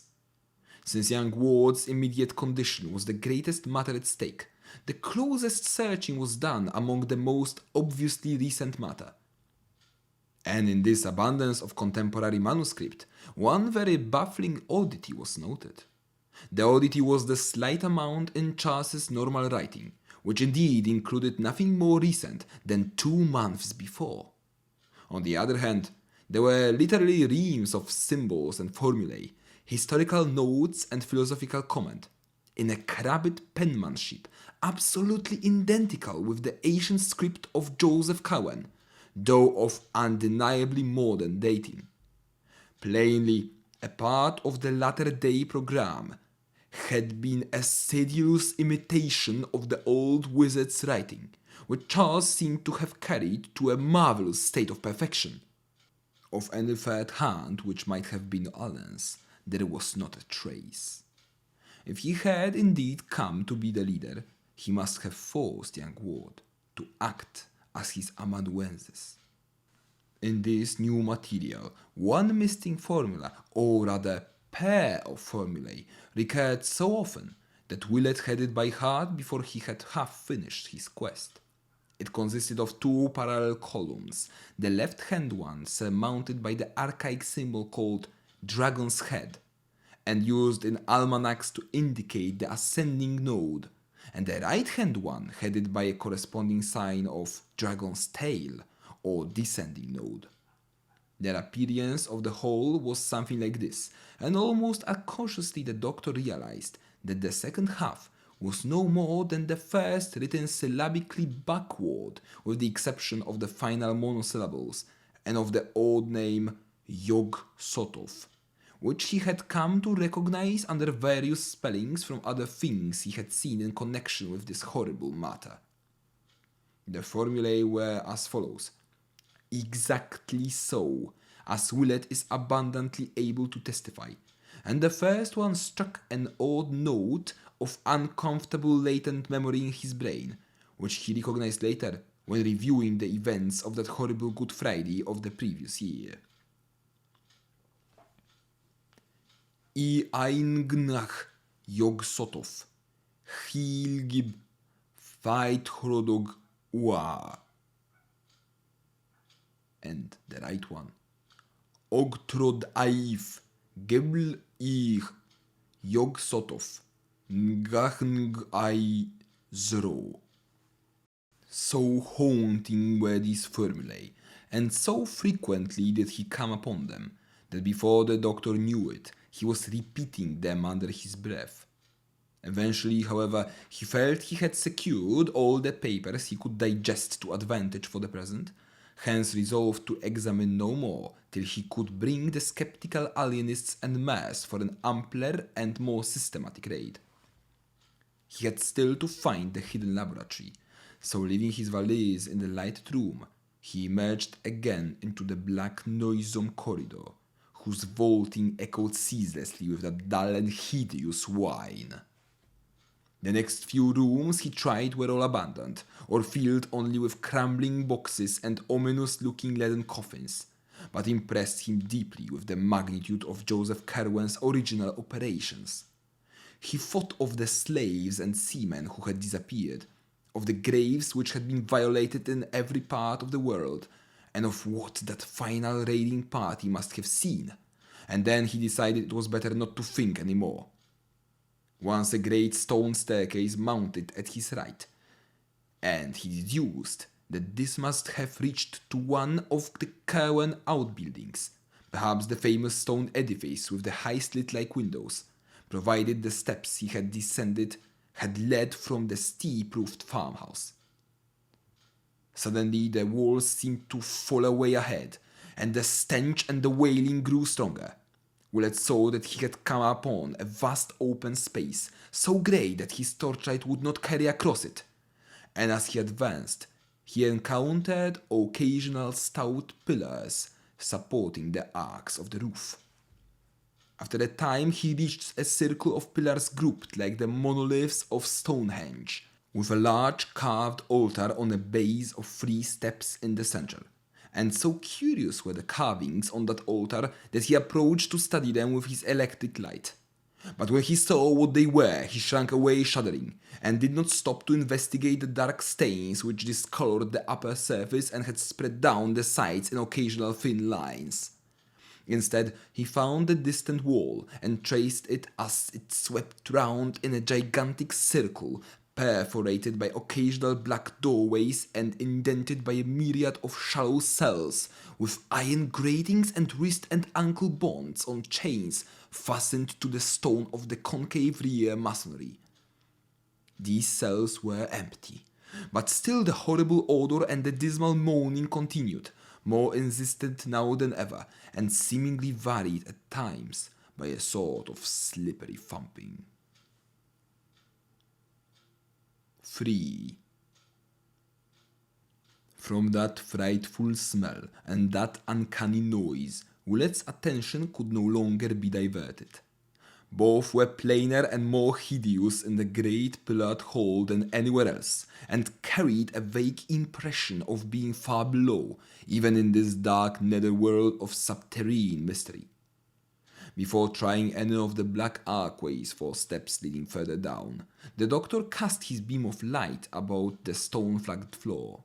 It was very loosely paved, and at irregular intervals there would occur a slab, curiously pierced by small holes in no definite arrangement, while at one point there lay a very long ladder, carelessly flung down. To this ladder, singularly enough, appeared to cling a particularly large amount of the frightful odor which encompassed everything. As he walked slowly about it, suddenly occurred to Willett that both the noise and the odor seemed strongest directly above the oddly pierced slabs, as if they might be crude trapdoors leading down to some still deeper region of horror. Kneeling by one, he walked at it with his hands, and found that with extreme difficulty he could budge it. At his touch, the moaning beneath ascended to a louder key, and only with vast trepidation did he persevere in the lifting of the heavy stone. A stench unnameable now rose up from below, and the doctor's head reeled dizzily as he laid back the slab and turned his torch upon the exposed square yard of gaping blackness. If he had expected a flight of steps to some wide gulf of ultimate abomination, Willett was destined to be disappointed. For amidst that furtor and cracked whining, he discerned only the brick-faced top of a cylindrical well perhaps a yard and a half in diameter and devoid of any ladder or other means of descent. As the light shone down, the wailing changed suddenly to a series of horrible yelps, in conjunction with which there came again that sound of blind, futile scrambling and slippery thumping. The explorer trembled, unwilling even to imagine what noxious thing might be lurking in that abyss, but in a moment mustered up the courage to peer over the rough-hewn brink, lying at full length and holding the torch downward at arm's length to see what might lie below. For a second, he could distinguish nothing but the slimy moss-grown brick wall, sinking illimitably into that half-tangible miasma of murk and foulness and anguished frenzy. And then he saw that something dark was leaping clumsily and frantically up and down at the bottom of the narrow shaft, which must have been from 20 to 25 feet below the stone floor when he lay. The torch shook in his hand, but he looked again to see what manner of living creature might be immured there in the darkness of that unnatural well, left starving by young Ward through all the long month since the doctors had taken him away, and clearly only one of a vast number present in the kindred wells whose pierced stone covers so thickly studded in the floor of the great vaulted cavern. Whatever the things were, they could not lie down in the cramped spaces, but must have crouched and whined and waited and feebly lipped all those hideous weeks since their master had abandoned them unheeded. But Marinus Bicknell Willett was sorry that he looked again. For surgeon and veteran of the dissecting room though he was, he has not been the same since. It is hard to explain just how a single sight of a tangible object with measurable dimensions could so shake and change a man, and we may only say that there is about certain outlines and entities a power of symbolism and suggestion which acts frightfully on a sensitive thinker's perspective and whispers terrible hints of obscure cosmic relationships and unnameable realities behind the protective illusions of common vision. In that second look, Willett saw such an outline or entity, for during the next few instants he was undoubtedly as stark mad as any inmate of Dr. Waite's private hospital. He dropped the electric torch from a hand drained of muscular power or nervous coordination, nor heeded the sound of crunching teeth which told of its fate at the bottom of the pit. He screamed and screamed and screamed in a voice whose falsetto panic no acquaintance of his would ever have recognized. And though he could not rise to his feet, he crawled and rolled desperately away over the damp pavement, where dozens of Tartarian wolves poured forth their exhausted whining and yelping to answer his own insane cries. He tore his hands on the rough loose stones, and many times bruised his head against the frequent pillars, but still he kept on. Then at last he slowly came to himself in the utter blackness and stench, and stopped his ears against the droning wail into which the burst of yelping had subsided. He was drenched with perspiration and without means of producing a light, stricken and unnerved in the abysmal blackness and horror, and crushed with a memory he could never efface. Beneath him dozens of those things still lived, and from one of the shafts the cover was removed. He knew that what he had seen could never climb up the slippery walls, yet shuddered at the thought that some obscure foothold might exist. What the thing was, he would never tell. It was like some of the carvings on the hellish altar, but it was alive. Nature had never made it in its form, for it was too palpably unfinished. The deficiencies were of the most surprising sort, and the abnormalities of proportion could not be described. Willett consents only to say that this type of thing must have represented entities which Ward called up from imperfect souls, and which he kept for servile or ritualistic purposes. If it had not had a certain significance, its image would not have been carved onto that damnable stone. It was not the worst thing depicted on that stone, but Willett never opened the other bits. At the time, the first connected idea in his mind was an idle paragraph from some of the old Cohen data he had digested long before, a phrase used by Simon or Jedediah Orne in that portentous confiscated letter to the bygone sorcerer. Certainly, there was nothing but ye liveliest awfulness in that which age raised up from what he could gather only a part of. Then, horribly supplementing rather than displacing this image, there came a recollection of those ancient lingering rumors and then the burned, twisted thing found in the fields a week after the Cowan raid.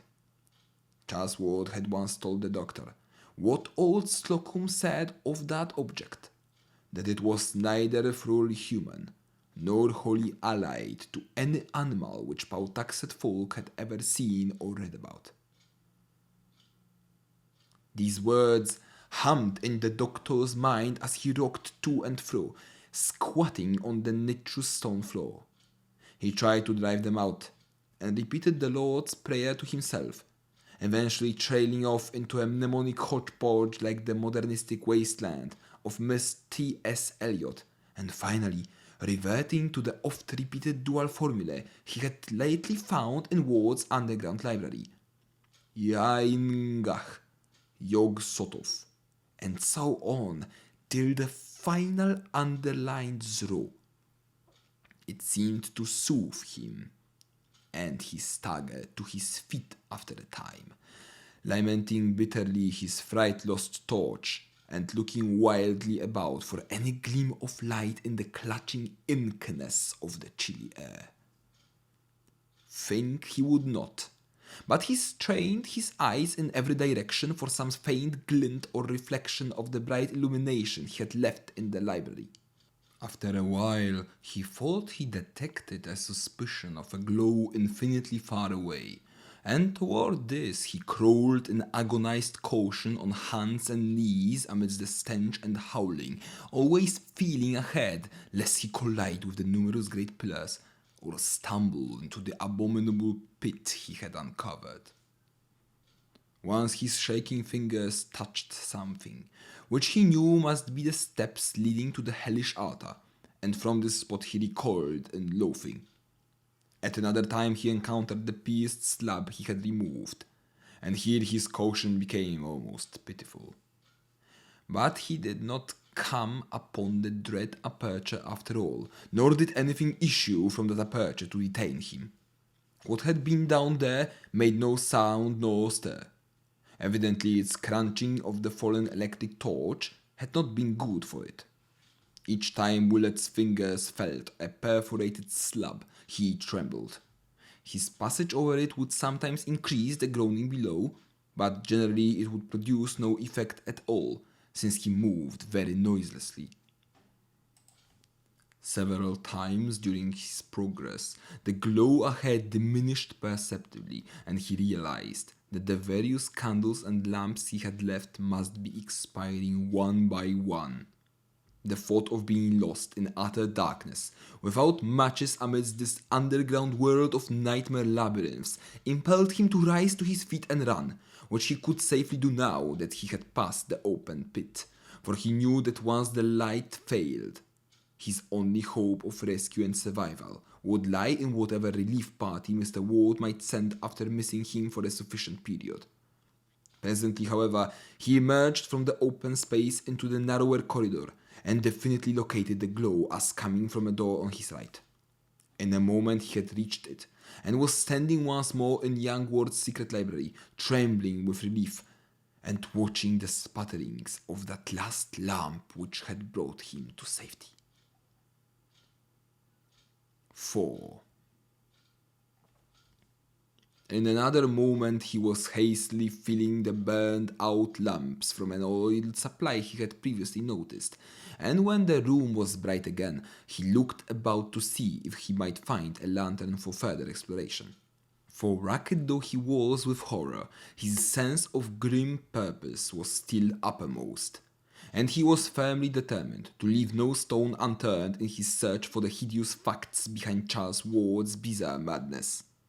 Failing to find a lantern, he chose the smallest of the lamps to carry, also filling his pockets with candles and matches, and taking with him a gallon can of oil, which he proposed to keep for reserve use in whatever hidden laboratory he might uncover beyond the terrible open space with its unclean altar and nameless covered wells.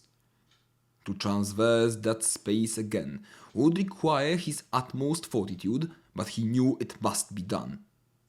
Fortunately, neither the frightful altar nor the opened shaft was near the vast cell-indented wall which bounded the cavern area, and whose black mysterious archways would form the next goals of a logical search.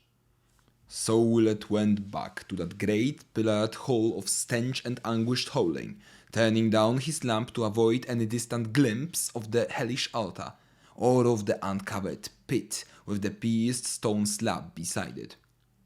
Most of the black doorways led merely to small chambers, some vacant and some evidently used as storerooms, and in several of the latter he saw very curious accumulations of various objects.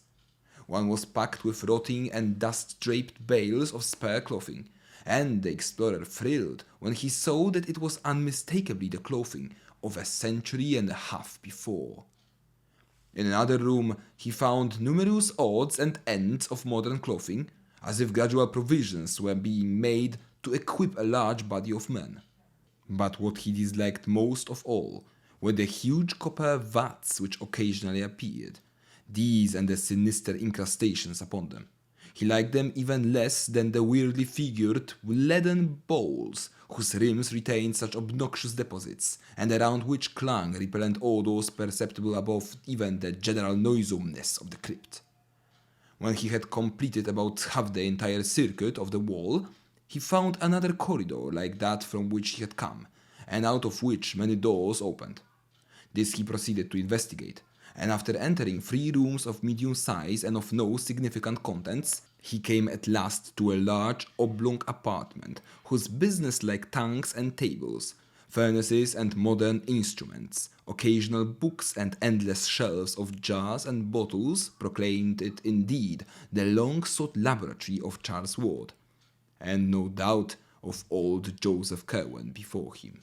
After lighting the 3 lamps which he found filled and ready, Dr. Willett examined the place and all its appurtenances with the keenest interest, noting from the relative quantities of various reagents on the shelves that young Ward's dominant concern must have been with some branch of organic chemistry.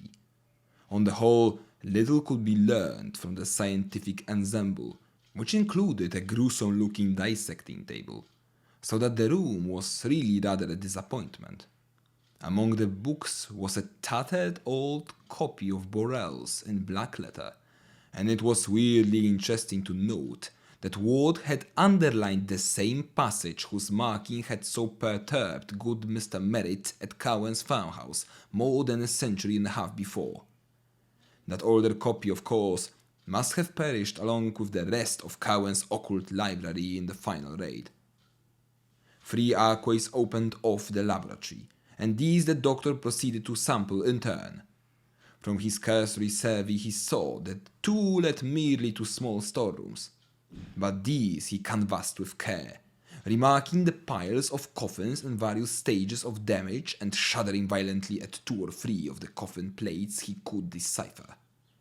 There was much clothing also stored in these rooms, and several new and tightly nailed boxes which he did not stop to investigate. Most interesting of all, perhaps, were some odd bits which he judged to be fragments of old Joseph Cowan's laboratory appliances.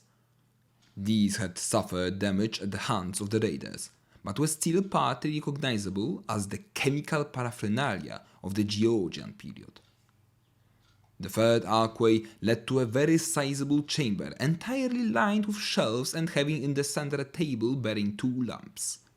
These lamps Willett lighted, and in their brilliant glow studied the endless shelving which surrounded him. Some of the upper levels were wholly vacant, but most of the space was filled with small odd-looking leaden jars of 2 general types, one tall and without handles, like a Grecian lekythos or oil jug, and the other with a single handle and proportioned like a phaleron jug. All had metal stoppers, and were covered with peculiar-looking symbols molded in low relief.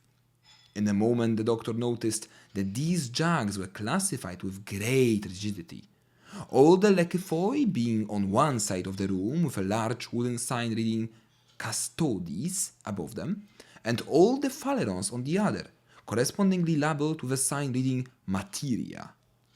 Each of the jars or jugs, except some on the upper shelves that turned out to be vacant, bore a cardboard tag with a number, apparently referring to a catalogue, and Willett resolved to look for the latter presently.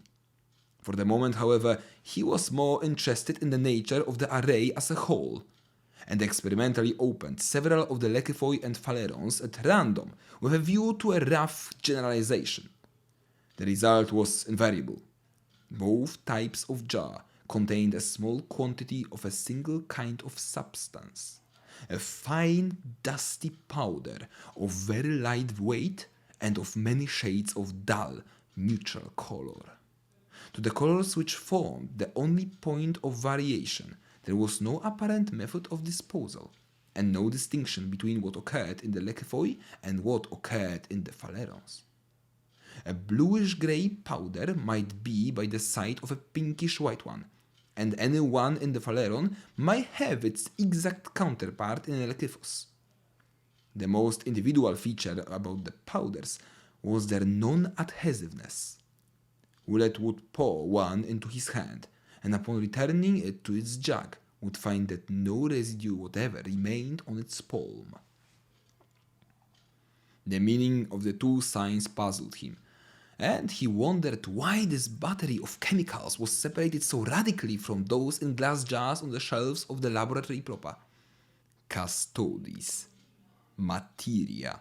That was the Latin for gods and materials respectively, and then there came a flash of memory as to where he had seen that word gods before in connection with this dreadful mystery. It was, of course, in the recent letter to Dr. Allen, purporting to be from old Edward Hutchinson, and the phrase had read, "There was no needy to keep the gods in shape and eating of their heads, and it made much to be found in case of trouble, as you too well know." What did this signify? But wait, was there not still another reference to gods in this matter which he had failed wholly to recall when reading the Hutchinson letter? Back in the old non-secretive days, Ward had told him of the Eleazar Smith diary, recording the spying of Smith and Whedon on the Cowan farm, and in that dreadful chronicle there had been a mention of conversations overheard before the old wizard betook himself wholly beneath the earth. There had been, Smith and Whedon insisted, terrible colloquies wherein figured Cowan, certain captives of his, and the gods of those captives. Those gods, according to Hutchinson or his avatar, had eaten their heads off, so that now Dr. Allen did not keep them in shape. And if not in shape, how save as the salts to which it appears this wizard band was engaged in reducing as many human bodies or skeletons as they could? So that what was these Lekephoi contained, the monstrous fruit of unhallowed rites or deeds, presumably won or cowed to such submission as to help, when called up by some hellish incantation, in the defense of their blasphemous master or the questioning of those who were not so willing. Willett shuddered at the thought of what he had been pouring in and out of his hands, and for a moment felt an impulse to flee in panic from that cavern of hideous shelves, with their silent and perhaps watching sentinels. Then he thought of the materia, and the myriad Phaleron jugs on the other side of the room. Salts too, and if not the salts of gods, then the salts of what?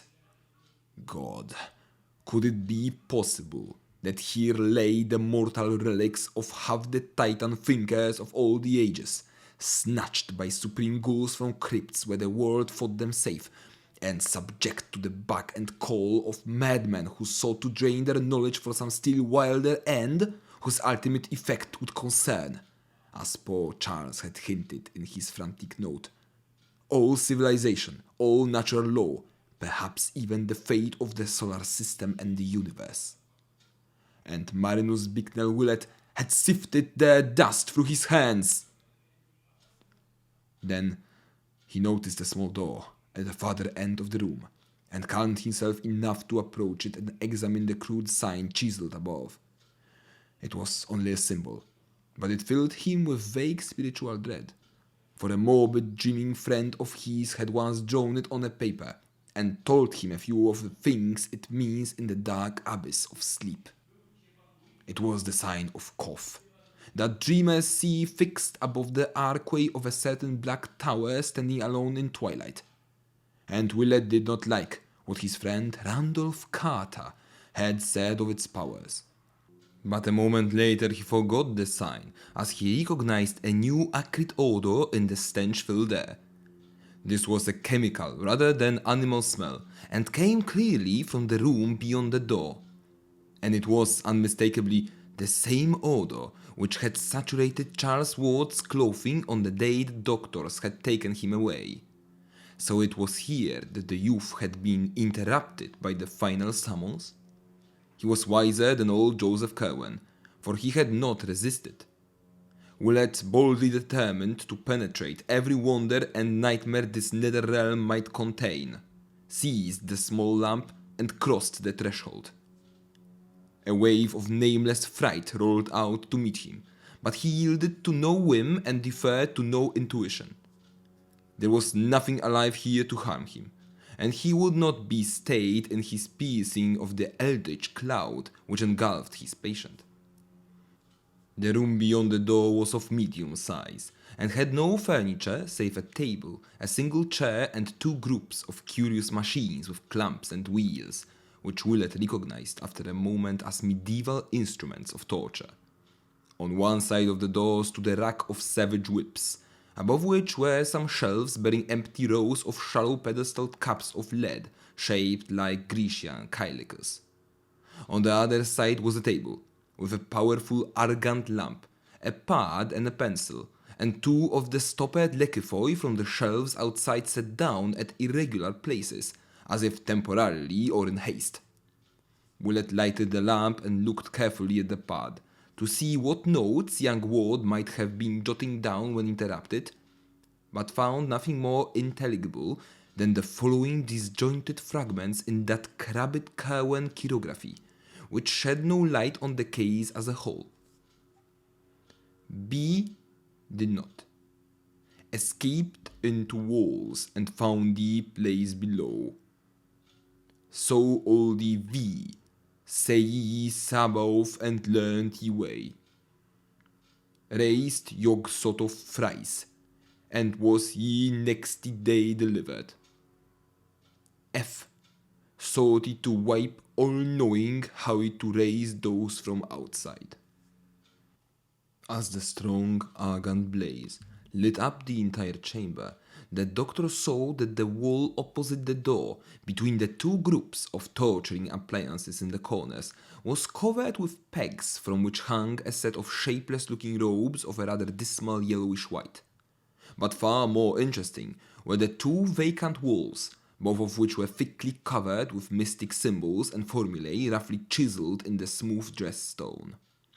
The damp floor also bore marks of carving, and with but little difficulty Willett deciphered a huge pentagram in the center, with a plain circle about 3 feet wide halfway between this and each corner.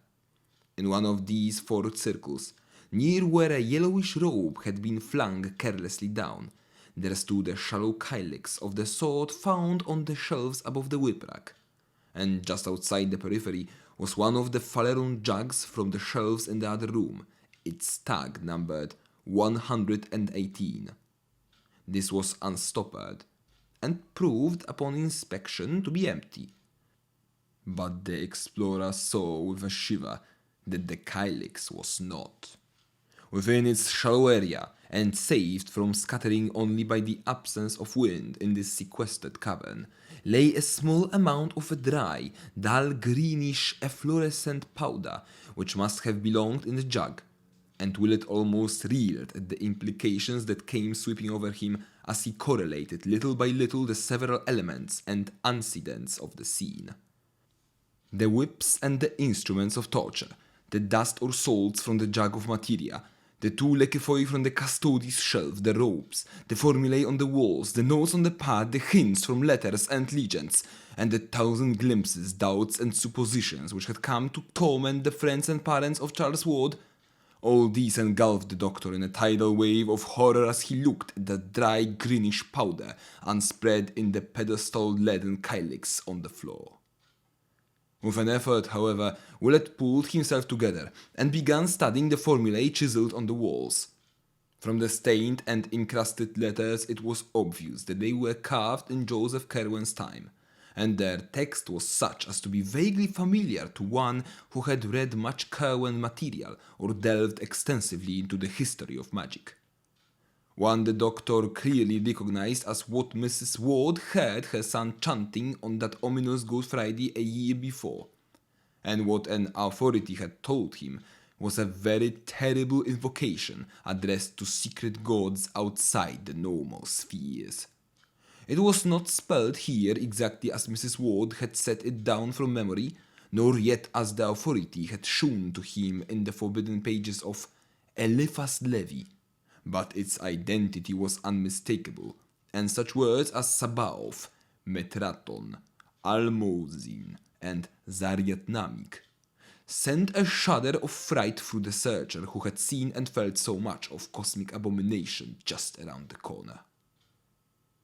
This was on the left-hand wall as one entered the room.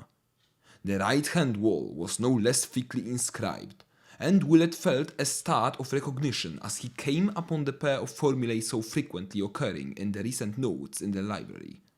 They were roughly speaking the same, with the ancient symbols of dragon's head and dragon's tail heading them as in Ward's scribblings. But the spelling differed quite wildly from that of the modern versions, as if old Cohen had had a different way of recording sound, or as if later study had evolved more powerful and perfected variants of the invocations in question. The doctor tried to reconcile the chiseled version with the one which still ran persistently in his head, and found it hard to do. Where the script he had memorized began Yaingagach Yog Sotov. This epigraph started out as I Eningach Yoge Sotofa, which to his mind would seriously interfere with the syllabification of the second word. Ground as the later text was into his consciousness, the discrepancy disturbed him, and he found himself chanting the first of the formulae aloud in a thought to square the sound he conceived with the letters he found carved. Weird and menacing in that abyss of antique blasphemy rang his voice, its accents keyed to a droning sing-song either through the spell of the past and the unknown, or through the hellish example of that dull, godless wail from the pits whose inhuman cadences rose and fell rhythmically in the distance through the stench and the darkness. Yaingangach, Yog Sotov, Hi Lgeb, Fight Hrodogwach. But what was this cold wind which had sprung into life at the very outset of the chant? The lamps were sputtering woefully, and the gloom grew so dense that the letters on the wall nearly faded from sight. There was smoke too, and an acrid odor which quite drowned out the stench from the faraway wells. An odor like that he had smelled before, yet infinitely stronger and more pungent. He turned from the inscriptions to face the room with its bizarre contents, and saw that the calyx on the floor, in which the ominous efflorescent powder had lain, was giving forth a cloud of thick, greenish black vapor of surprising volume and opacity. That powder, great God, it had come from the shelf of materia. What was it doing now, and what had started it? The formula he had been chanting, the first of the pair, the dragon's head, ascending node. Blessed Savior, could it be? The doctor reeled, and through his head raced wildly disjointed scraps from all he had seen, heard, and read of the frightful case of Joseph Carwin and Charles Dexter Ward. I say to you again, do not call up any that you cannot put down. Have ye words for laying at all times ready, and stop not to be sure when there is any doubt of whom you have free talks with what was therein inhumed. Mercy of heaven, what is that shape behind the parting smoke? 5. Marinus Bicknell Willett has no hope that any part of his tale will be believed except by certain sympathetic friends. Hence he has made no attempt to tell it beyond his most intimate circle. Only a few outsiders have ever heard it repeated, and of these the majority laugh and remark that the doctor surely is getting old. He has been advised to take a long vacation and to shun future cases dealing with mental disturbance. But Mr. Ward knows that the veteran physician speaks only a horrible truth. Did not he himself see the noisome aperture in the bungalow cellar? Did not Willett send him home overcome and ill at 11 o'clock that portentous morning? Did he not telephone the doctor in vain that evening and again the next day? And had he not driven to the bungalow itself on that following noon, finding his friends unconscious but unharmed on one of the beds upstairs? Willett had been breathing stertorously and opened his eyes slowly when Mr. Ward gave him some brandy fetched from the car. Then he shuddered and screamed, crying out, "That beard, those eyes! God, who are you?" A very strange thing to say to a trim, blue-eyed, clean-shaven gentleman whom he had known from the latter's boyhood. In the bright noon sunlight, the bungalow was unchanged since the previous morning. Willett's clothing bore no disarrangement beyond certain smudges and worn places at the knees, and only a faint acrid odor reminded Mr. Ward of what he had smelled on his son that day he was taken to the hospital. The doctor's flashlight was missing, but his valise was safely there, as empty as when he had brought it. Before indulging in any explanations, and obviously with a great mortal effort, Willett staggered dizzily down to the cellar and tried the fateful platform before the tubs. It was unyielding. Crossing to where he had left his yet unused tool such as the day before, he obtained a chisel and began to pry up the stubborn planks one by one. Underneath the smooth concrete was still visible, but of any opening or perforation there was no longer a trace. Nothing yawned this time to sicken the mystified father who had followed the doctor downstairs. Only the smooth concrete underneath the planks. No noisome well, no world of subterranean horrors, no secret library, no Cowan papers, no nightmare pits of stench and howling, no laboratory or shelves or chiseled formulae, no... Dr. Willett turned pale and clutched at the younger man. "Yesterday," he asked softly, "did you see it here and smell it?" And when Mr. Ward, himself transfixed with dread and wonder, found strength to nod an affirmative, the physician gave a sound half a sigh and half a gasp, and nodded in turn.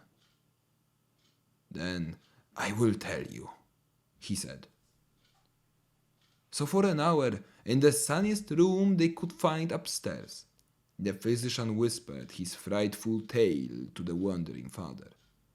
There was nothing to relate beyond the looming up of that form when the greenish-black vapor from the calyx parted, and Willett was too tired to ask himself what had really occurred. There were futile, bewildered head-shakings from both men, and once Mr. Ward ventured a hushed suggestion, "Do you suppose it would be of any use to dig?"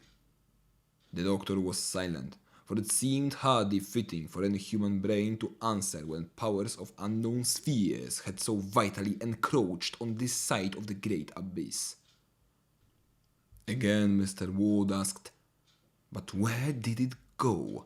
It brought you here, you know, and it sealed up the hole somehow." And Willett again let silence answer for him.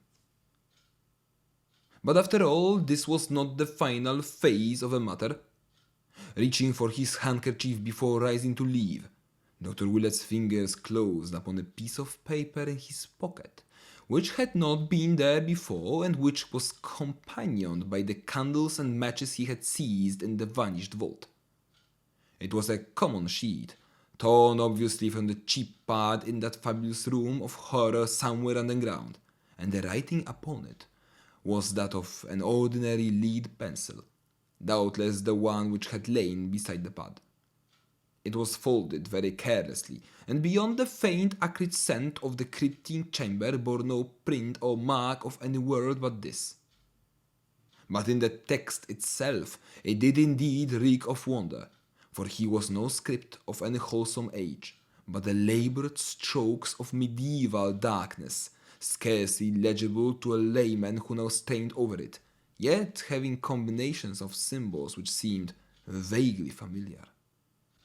The briefly scrawled message was this, and its mystery lent purpose to the shaken pair, who forthwith walked steadily out to the ward car and gave orders to be driven first to a quiet dining place and then to the John Hay Library on Hill. At the library, it was easy to find good manuals of paleography, and over these the two men puzzled till the lights of evening shone out from the great chandelier. In the end, they found what was needed. The letters were indeed no fantastic invention, but the normal script of a very dark period. They were the pointed Saxon minuscules of the 8th or 9th century Anno Domini, and brought with them memories of an uncouth time when under a fresh Christian veneer, ancient faiths and ancient rites steered stealthily, and the pale moon of Britain looked sometimes on strange deeds in the Roman ruins of Caerleon and Hexham, and by the towers along Hadrian's crumbling wall. The words were in such Latin as the barbarous age might remember. Corvinus necandus est, cadaver aquafoti dissolvendum, nec aliquid retinendum, tace ut potes, which may roughly be translated, Cohen must be killed, the body must be dissolved in aqua fortis, nor must anything be retained. Keep silence as best as you are able. Willett and Mr. Ward were mute and baffled. They had met the unknown and found that they lacked emotions to respond to it, as they vaguely believed they ought. With Willett especially, the capacity for receiving fresh impressions of awe was well nigh exhausted, and both men sat still and helpless till the closing of the library forced them to leave. Then they drove listlessly to the Ward mansion in Prospect Street, and talked to no purpose into the night. The doctor rested toward morning, but did not go home, and he was still there Sunday noon when a telephone message came from the detectives who had been assigned to look up Dr. Allen. Mr. Ward, who was pacing nervously about in a dressing gown, answered the call in person, and told the man to come up early the next day when he heard the report was almost ready. Both Willett and he were glad that this phase of the matter was taking form, for whatever the origin of the strange minuscule message, it seemed certain that the Cohen who must be destroyed could be no other than the bearded and spectacled stranger. Charles had feared this man, and said in the frantic note that he must be killed and dissolved in acid. Allen, moreover, had been receiving letters from the strange wizards in Europe under the name of Cohen, and palpably regarded himself as an avatar of the bygone necromancer. And now from a fresh and unknown source had come a message saying that Cohen must be killed and dissolved in acid. The linkage was too unmistakable to be factitious. And besides, was not Allen planning to murder young Ward upon the advice of the creature called Hutchinson? Of course, the letter they had seen had never reached the bearded stranger, but from its text they could see that Allen had already formed plans for dealing with the youth if he grew too squeamish. Without doubt, Allen must be apprehended. And even if the most drastic directions were not carried out, he must be placed where he could inflict no harm upon Charles Ward. That afternoon, hoping against hope to extract some gleam of information anent the inmost mysteries from the only available one capable of giving it, the father and the doctor went down the bay and called on young Charles at the hospital. Simply and gravely Willett told him all he had found, and noticed how pale he turned as each description made certain the truth of the discovery. The physician employed as much dramatic effect as he could, and watched for a wincing on Charles's part when he approached the matter of the covered pits and the nameless hybrids within. But Ward did not wince. Willett paused, and his voice grew indignant as he spoke of how the things were starving. He taxed the youth with shocking inhumanity, and shivered when only a sardonic laugh came in reply. For Charles, having dropped as useless his pretense that the crypt did not exist, seemed to see some ghastly jest in the affair, and chuckled hoarsely at something which amused him. Then he whispered, in accents doubly terrible because of the cracked voice he used, "Damn 'em, they do it, but they don't need to. That's the rare part. A month, you say, without food? Hot, sir, you be modest. Do you know that was the joke on poor old Whipple with his virtuous bluster? Kill everything off, would he? Why, dammy, he was half deaf with the noise from outside, and never saw or heard aught from the wells. He never dreamed they were there at all. Devil take ye, those cursed things have been howling down there ever since Cowan was done for, 157 years gone." But no more than this could Willett get from the youth. Horrified, yet almost convinced against his will, he went on with his tale in the hope that some incident might startle his auditor out of the mad composure he maintained. Looking at the youth's face, the doctor could not but feel a kind of terror at the changes which recent months had wrought. Truly the boy had drawn down nameless horrors from the skies. When the room with the formulae and the greenish dust was mentioned, Charles showed his first sign of animation. A quizzical look overspread his face as he heard what Willett had read on the pad, and he ventured the mild statement that those notes were old ones, of no possible significance to anyone not deeply initiated in the history of magic. "But," he added, "had you but known the words to bring up that which I had out in the cup, you had not been here to tell me this. 'Twas number 118, and I conceive you would have shook had you looked it up in my list in the other room. 'Twas never raised by me, but I meant to have it up the day you came to invite me hither." Then Willett told of the formula he had spoken, and of the greenish-black smoke which had arisen, and as he did so he saw true fear dawn for the first time on Charles Ward's face. "It came, and you be here alive?" As Ward croaked the words, his voice seemed almost to burst free of its trammels and sink to cavernous abysses of uncanny resonance. Willett, gifted with a flash of inspiration, believed he saw the situation, and wove into his reply a caution from the letter he remembered. "Number 118, you say. But don't forget that stones are all changed now in 9 grounds out of 10. You are never sure till you question." And then, without warning, he drew forth the minuscule message and flashed it before the patient's eyes. He could have wished no stronger result, for Charles Ward fainted forthwith. All this conversation, of course, had been conducted with the greatest secrecy, lest the resident alienists accuse the father and the physician of encouraging the madman in his delusions. Unaided, too, Dr. Willett and Mr. Ward picked up the stricken youth and placed him on the couch. In reviving, the patient mumbled many times of some word which he must get to Orne and Hutchison at once. So when his consciousness seemed fully back, the doctor told him that of those strange creatures at least one was his bitter enemy, and had given Dr. Olin advice for his assassination. This revelation produced no visible effect, and before it was made the visitors could see that their host had already the look of a hunted man. After that he would converse no more, so Willett and the father departed presently, leaving behind a caution against the bearded Olin, to which the youth only replied that this individual was very safely taken care of, and could do no one any harm even if he wished. This was said with an almost evil chuckle very painful to hear.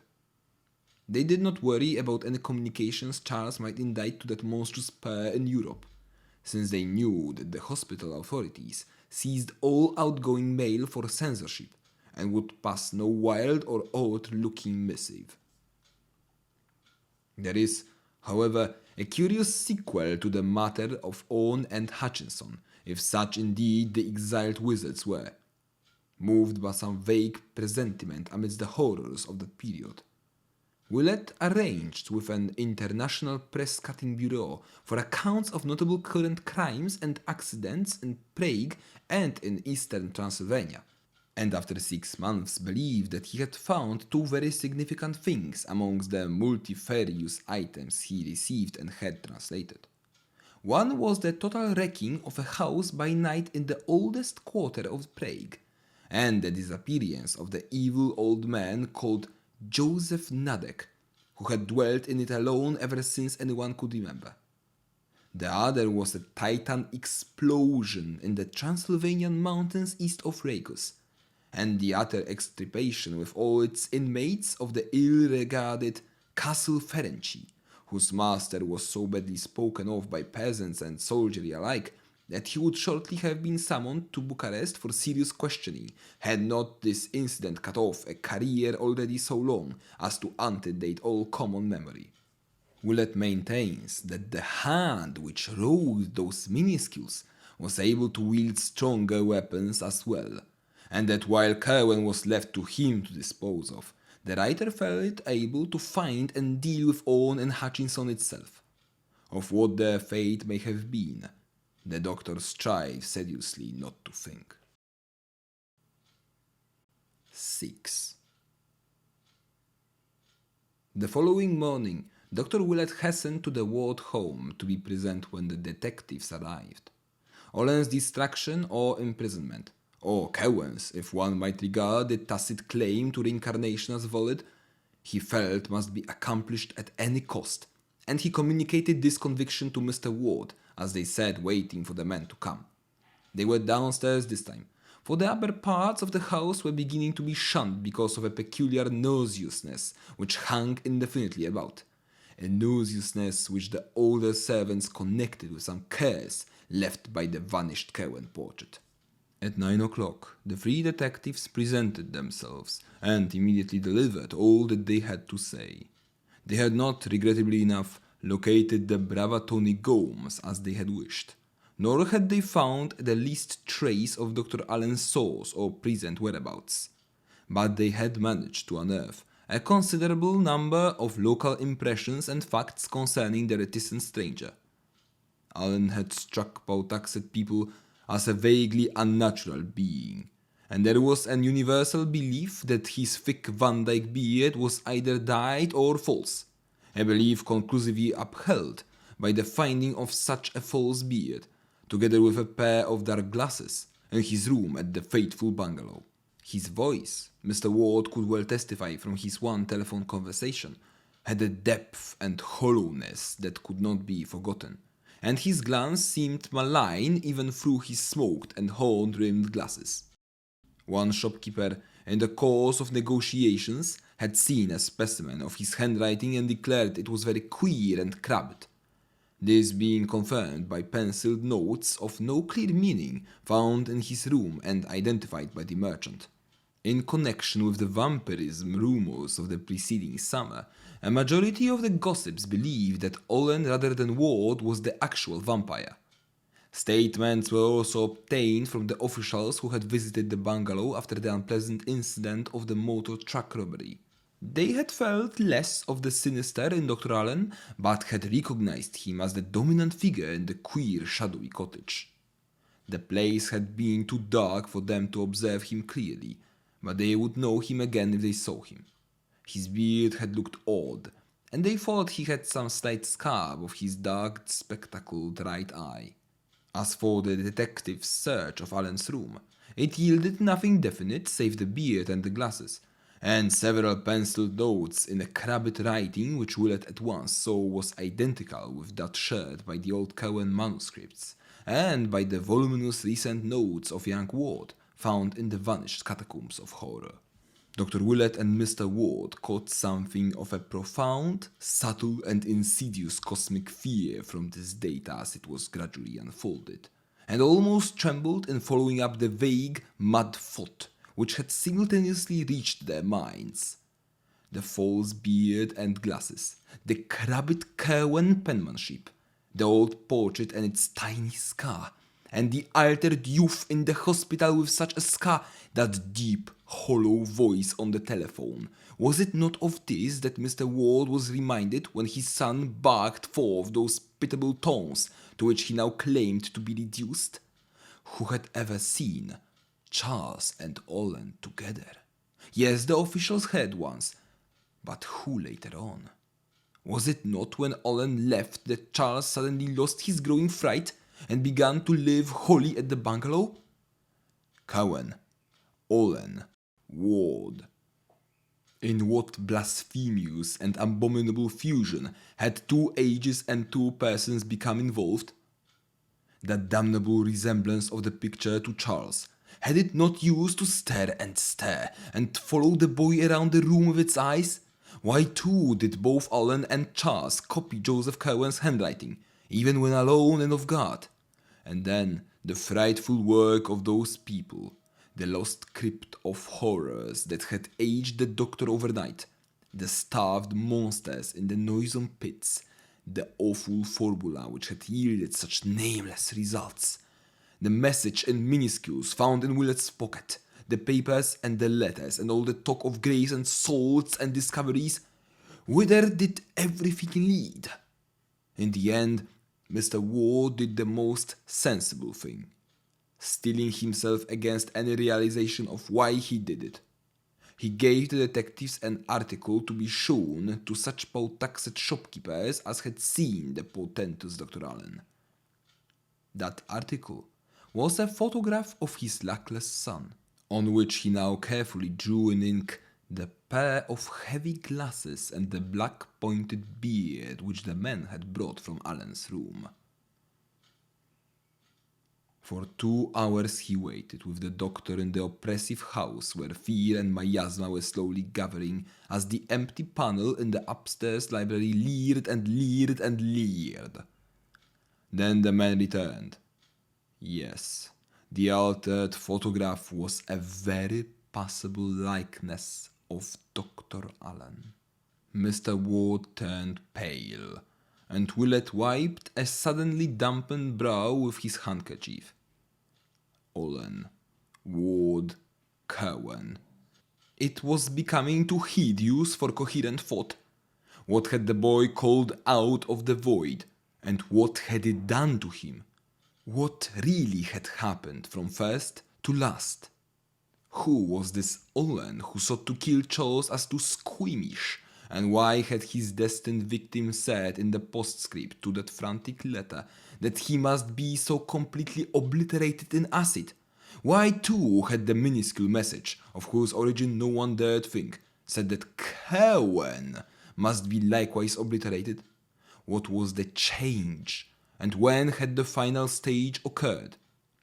That day when his frantic note was received, he had been nervous all the morning. Then there was an alteration.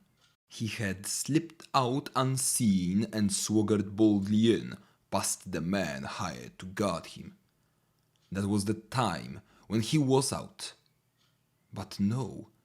Had he not cried out in terror as he entered his study, this very room? What had he found there? Or wait, what had found him? That simulacrum which brushed boldly in without having been seen to go. Was that an alien shadow and a horror forcing itself upon a trembling figure which had never gone out at all? Had not the butler spoken of queer noises? Willett rang for the man and asked him some low-toned questions.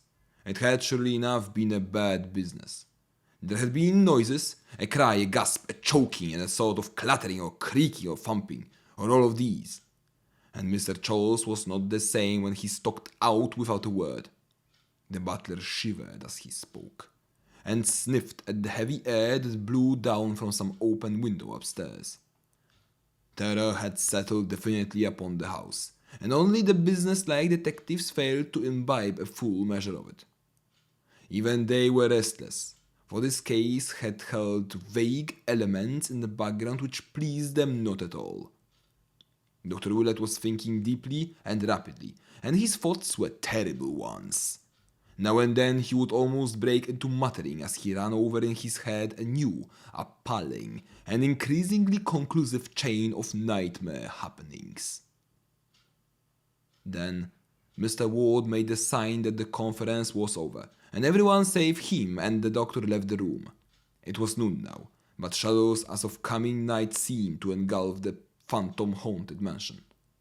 Willett began talking very seriously to his host, and urged that he leave a great deal of the future investigation to him.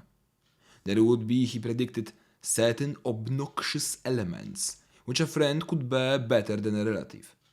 As family physician, he must have a free hand, and the first thing he required was a period alone and undisturbed in the abandoned library upstairs, where the ancient overmantel had gathered about itself an aura of noisome horror, more intense than when Joseph Cowan's features themselves glanced slyly down from the painted panel.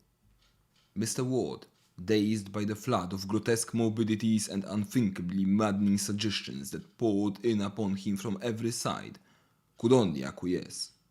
And half an hour later the doctor was locked in the shunt room with the panelling from Olney Court. The father, listening outside, heard fumbling sounds of moving and rummaging as the moments passed, and finally a wrench and a creak as if a tight cupboard door were being opened. Then there was a muffled cry, a kind of snorting choke, and a hasty slamming of whatever had been opened. Almost at once the key rattled, and Willett appeared in the hall, haggard and ghastly, and demanding wood for the real fireplace on the south wall of the room. The furnace was not enough, he said, and the electric log had little practical use. Longing yet not daring to ask questions, Mr. Ward gave the requisite orders, and a man brought some stout pine logs, shuddering as he entered the tainted air of the library, to place them in the grate. Willett, meanwhile, had gone up to the dismantled laboratory, and brought down a few odds and ends, not included in the moving of the July before. They were in a covered basket, and Mr. Ward never saw what they were. Then the doctor locked himself in the library once more, and by the clouds of smoke which rolled down past the windows from the chimney it was known that he had lighted the fire. Later, after a great rustling of newspapers, that odd wrench and creaking were heard again, followed by a thumping which none of the eavesdroppers liked. Thereafter 2 suppressed cries of Willett's were heard, and hard upon these came a swishing rustle of indefinable hatefulness. Finally the smoke that the wind beat down from the chimney grew very dark and acrid, and everyone wished that the weather had spared them from this choking and venomous inundation of peculiar fumes. Mr. Ward's head reeled, and the servants all clustered together in a knot to watch the horrible black smoke swoop down. After an age of waiting, the vapor seemed to lighten, and half-formless sounds of scraping, sweeping, and other minor operations were heard behind the bolted door. And at last, after the slamming of some cupboard within, Willett made his appearance. Sad, pale, and haggard, and bearing the cloth-draped basket he had taken from the upstairs laboratory. He had left the window open, and into that once accursed room was pouring a wealth of pure, wholesome air to mix with a queer new smell of disinfectants. The ancient overmantel still lingered, but it seemed robbed of malignity now, and rose as calm and stately in its white panelling as if it had never borne the picture of Joseph Cowan. Night was coming on, yet this time its shadows held no latent fright, but only a gentle melancholy. Of what he had done the doctor would never speak. To Mr. Ward he said, "I can answer no questions, but I will say that there are different kinds of magic. I have made a great purgation, and those in this house will sleep the better for it." 7. That Dr. Willett's purgation had been an ordeal almost as nerve-wracking in its way as his hideous wandering in the vanished crypt is shown by the fact that the elderly physician gave out completely as soon as he reached home that evening. For 3 days he rested constantly in his room, though servants later muttered something about having heard him after midnight on Wednesday, when the outer door softly opened and closed with phenomenal softness. Servants' imaginations, fortunately, are limited, else comment might have been excited by an item in Thursday's Evening Bulletin, which ran as follows: North End ghouls active again.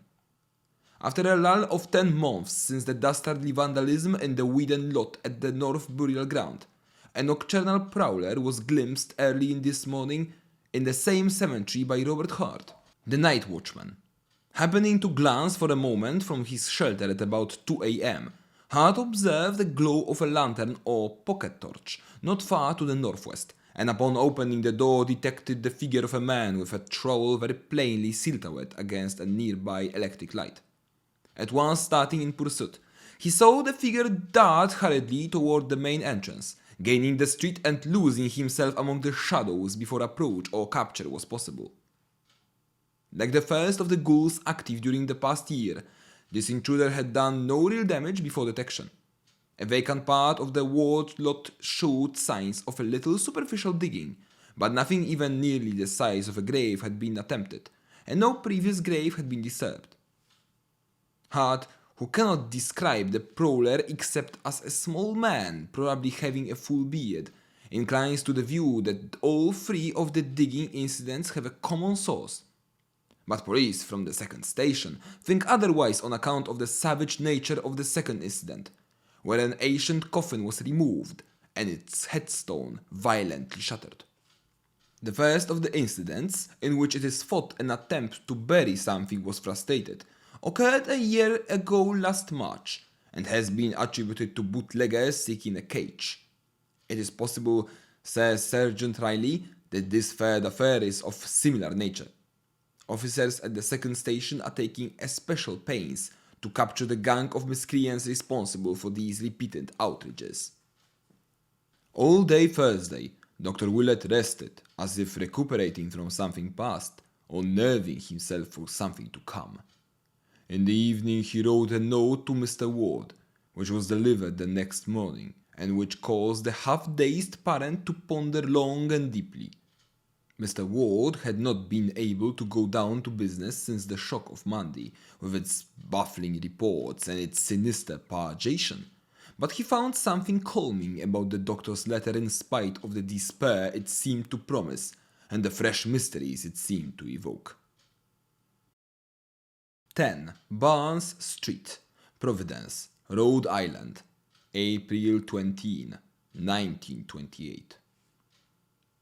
Dear Fyodor, I feel that I must say a word to you before doing what I am going to do tomorrow. It will conclude the terrible business we have been going through, for I feel that no spade is ever likely to reach that monstrous place we know of. But I am afraid it won't set your mind at rest unless I expressly assure you how very conclusive it is. You have known me ever since you were a small boy, so I think you will not distrust me when I hint that some matters are best left undecided and unexplored. It is better that you attempt no further speculation as to Charles's case, and almost imperative that you tell his mother nothing more than she already suspects. When I call on you tomorrow, Charles will have escaped. That is all which need remain in anyone's mind. He was mad, and he escaped. You can tell his mother gently and gradually about the mad part, when you stop sending the typed notes in his name. I'd advise you to join her in Atlantic City and take a rest yourself. God knows you need one after this shock, as I do myself.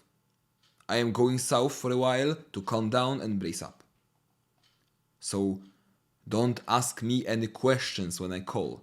It may be that something will go wrong, but I'll tell you if it does. I don't think it will. There will be nothing more to worry about, for Charles will be very, very safe. He is now safer than you dream. You need hold no fears about Olin and who or what he is. He forms as much a part of the past as Joseph Cowan's picture, and when I ring your doorbell, you may feel certain that there is no such person. and what wrote that minuscule message will never trouble you or yours. But you must steel yourself to melancholy and prepare your wife to do the same. I must tell you frankly that Charles's escape will not mean his restoration to you. He has been afflicted with a peculiar disease, as you must realize from the subtle physical as well as mental changes in him, and you must not hope to see him again. Have only this consolation, that he was never a fiend, or even truly a madman, but only an eager, studious, and curious boy whose love of mystery and of the past was his undoing. He stumbled on things no mortal ought ever to know, and reached back through the years as no one ever should reach, and something came out of those years to engulf him. And now comes the matter in which I must ask you to trust me most of all, for there will be, indeed, no uncertainty about Charles's fate. In about a year, say, you can, if you wish, devise a suitable account of the end, for the boy will be no more. You can put up a stone in your lot at the North Burial Ground, exactly 10 feet west of your father's and facing the same way, and that will mark the true resting place of your son. Nor need you fear that it will mark an abnormality or changeling. The ashes in that grave will be those of your own unaltered bone and sinew, of the real Charles Dexter Ward, whose mind you watched from infancy, the real Charles with the olive mark on his hip, and without the black witch mark on his chest or the pit on his forehead. The Charles who never did actual evil, and who will have paid with his life for his squeamishness. That is all. Charles will have escaped, and a year from now you can put up his stone. Do not question me tomorrow, and believe that the honor of your ancient family remains untainted now, as it has been at all times in the past. With profoundest sympathy, and exhortations to fortitude, calmness, and resignation, I am ever sincerely your friend, Marinus B. Willett. So on the morning of Friday, April 13, 1928, Marinus Bicknell Willett visited the room of Charles Dexter Ward at Dr. Waite's private hospital on Connecticut Island. The youth, though making no attempt to evade his caller, was in a sullen mood, and seemed disinclined to open the conversation, which Willett obviously desired. The doctor's discovery of the crypt and his monstrous experience therein had of course created a new source of embarrassment, so that both hesitated perceptibly after the interchange of a few strained formalities. Then a new element of constraint crept in, as Ward seemed to read behind the doctor's mask-like face a terrible purpose, which had never been there before. The patient quailed, conscious that since the last visit there had been a change, whereby the solicitous family physician had given place to a ruthless and implacable avenger. Ward actually turned pale, and the doctor was the first to speak. "More," he said, "has been found out, and I must warn you fairly that a reckoning is due." "Digging again and coming upon more poor starving pets," was the ironic reply. It was evident that the youth meant to show bravado to the last. "No," Willett slowly rejoined, "this time I did not have to dig. We have had men looking up Dr. Allen, and they found the false beard and spectacles in the bungalow." "Excellent," commented the disquieted host in an effort to be witty insulting, "and I trust they proved more becoming than the beard and glasses you now have on." "They would become you very well," came the even and studied response, "as indeed they seem to have done." As Willett said this, it almost seemed as though a cloud passed over the sun, though there was no change in the shadows on the floor. Then Ward ventured, "And is this what asks so hotly for a reckoning? Suppose a man does find it now and then useful to be twofold." "No," said Willett gravely, "again you are wrong. It is no business of mine if any man seeks duality, provided he has any right to exist at all, and provided he does not destroy what called him out of space." Ward now startled violently. "Well, sir, what have ye found, and what do ye want with me?" The doctor let a little time elapse before replying, as if choosing his words for an effective answer. "I have found," he finally intoned, "something in a cupboard behind an ancient overmantel where a picture once was, and I have burned it and buried the ashes where the grave of Charles Dexter Ward ought to be." The madman choked and sprang from a chair in which he had been sitting. "Damn thee, who did ye tell, and who'll believe it was he after these full 2 months, with me alive? What do ye mean to do?" Willett, though a small man, actually took on a kind of judicial majesty as he calmed the patient with a gesture. "I have told no one. This is no common case. It is a madness out of time and a horror from beyond the spheres, which no police or lawyers or courts or alienists could ever fathom or grapple with. Thank God some chance has left inside me the spark of imagination, that I might not go astray in thinking out this thing. You cannot deceive me, Joseph Cohen, for I know that your accursed magic is true. I know how you wove the spell that brooded outside these years and fastened on your double and descendant. I know how you drew him into the past and got him to raise you up from your detestable grave. I know how he kept you hidden in his laboratory while you studied modern things and roved abroad as a vampire by night, and how you later showed yourself in beard and glasses that no one might wonder at your godless likeness to him. I know what you resolved to do when he balked at your monstrous rifling of the world's tombs, and at what you planned afterward, and I know how you did it. You left off your beard and glasses and fooled the guards around the house. They thought it was he who went in, and they thought it was he who came out when you had strangled and hidden him. But you hadn't reckoned on the different contents of 2 minds. You were a fool, Cohen, to fancy that a mere visual identity would be enough. Why didn't you think of the speech and the voice and the handwriting? It hasn't worked, you see, after all. You know better than I who or what wrote that message in minuscules, but I will warn you, it was not written in vain. There are abominations and blasphemies which must be stamped out, and I believe that the writer of those words will attend to Owen and Hutchinson. One of those creatures wrote you once, "Do not call up any that you cannot put down." You were undone once before, perhaps in that very way, and it may be that your own evil magic will undo you all again.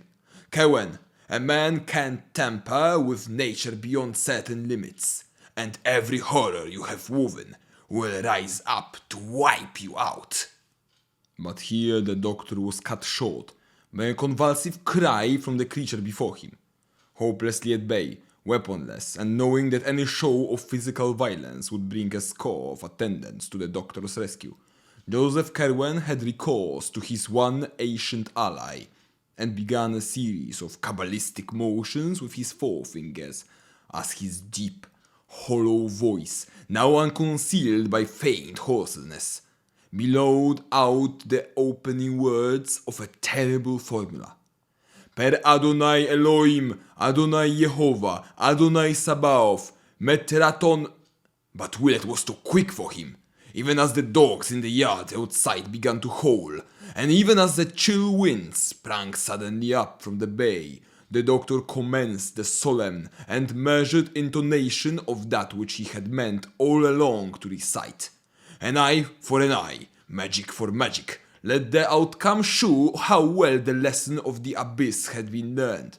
So in a clear voice, Marinus Bicknell Willett began the second of that pair of formulae, whose first had raised the writer of those minuscules, the cryptic invocation whose heading was the dragon's tail, sign of the descending node, Ogtrod Aif, Gebel Ich, Yogsotov, Ngachng Zro.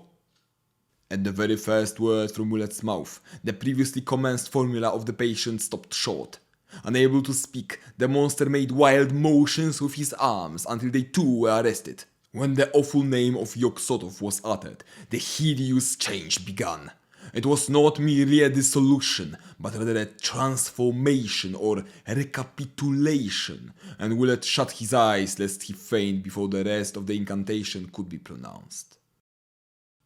But he did not faint, and that man of unholy centuries and forbidden secrets never troubled the world again. The madness out of time had subsided, and the case of Charles Dexter Ward was closed. Opening his eyes before staggering out of that room of horror, Dr. Willett saw that what he had kept in memory had not been kept amiss. There had, as he had predicted, been no need for acids. For like his accursed picture a year before, Joseph Kerwin now lay scattered on the floor as a thin coating of fine bluish-grey dust.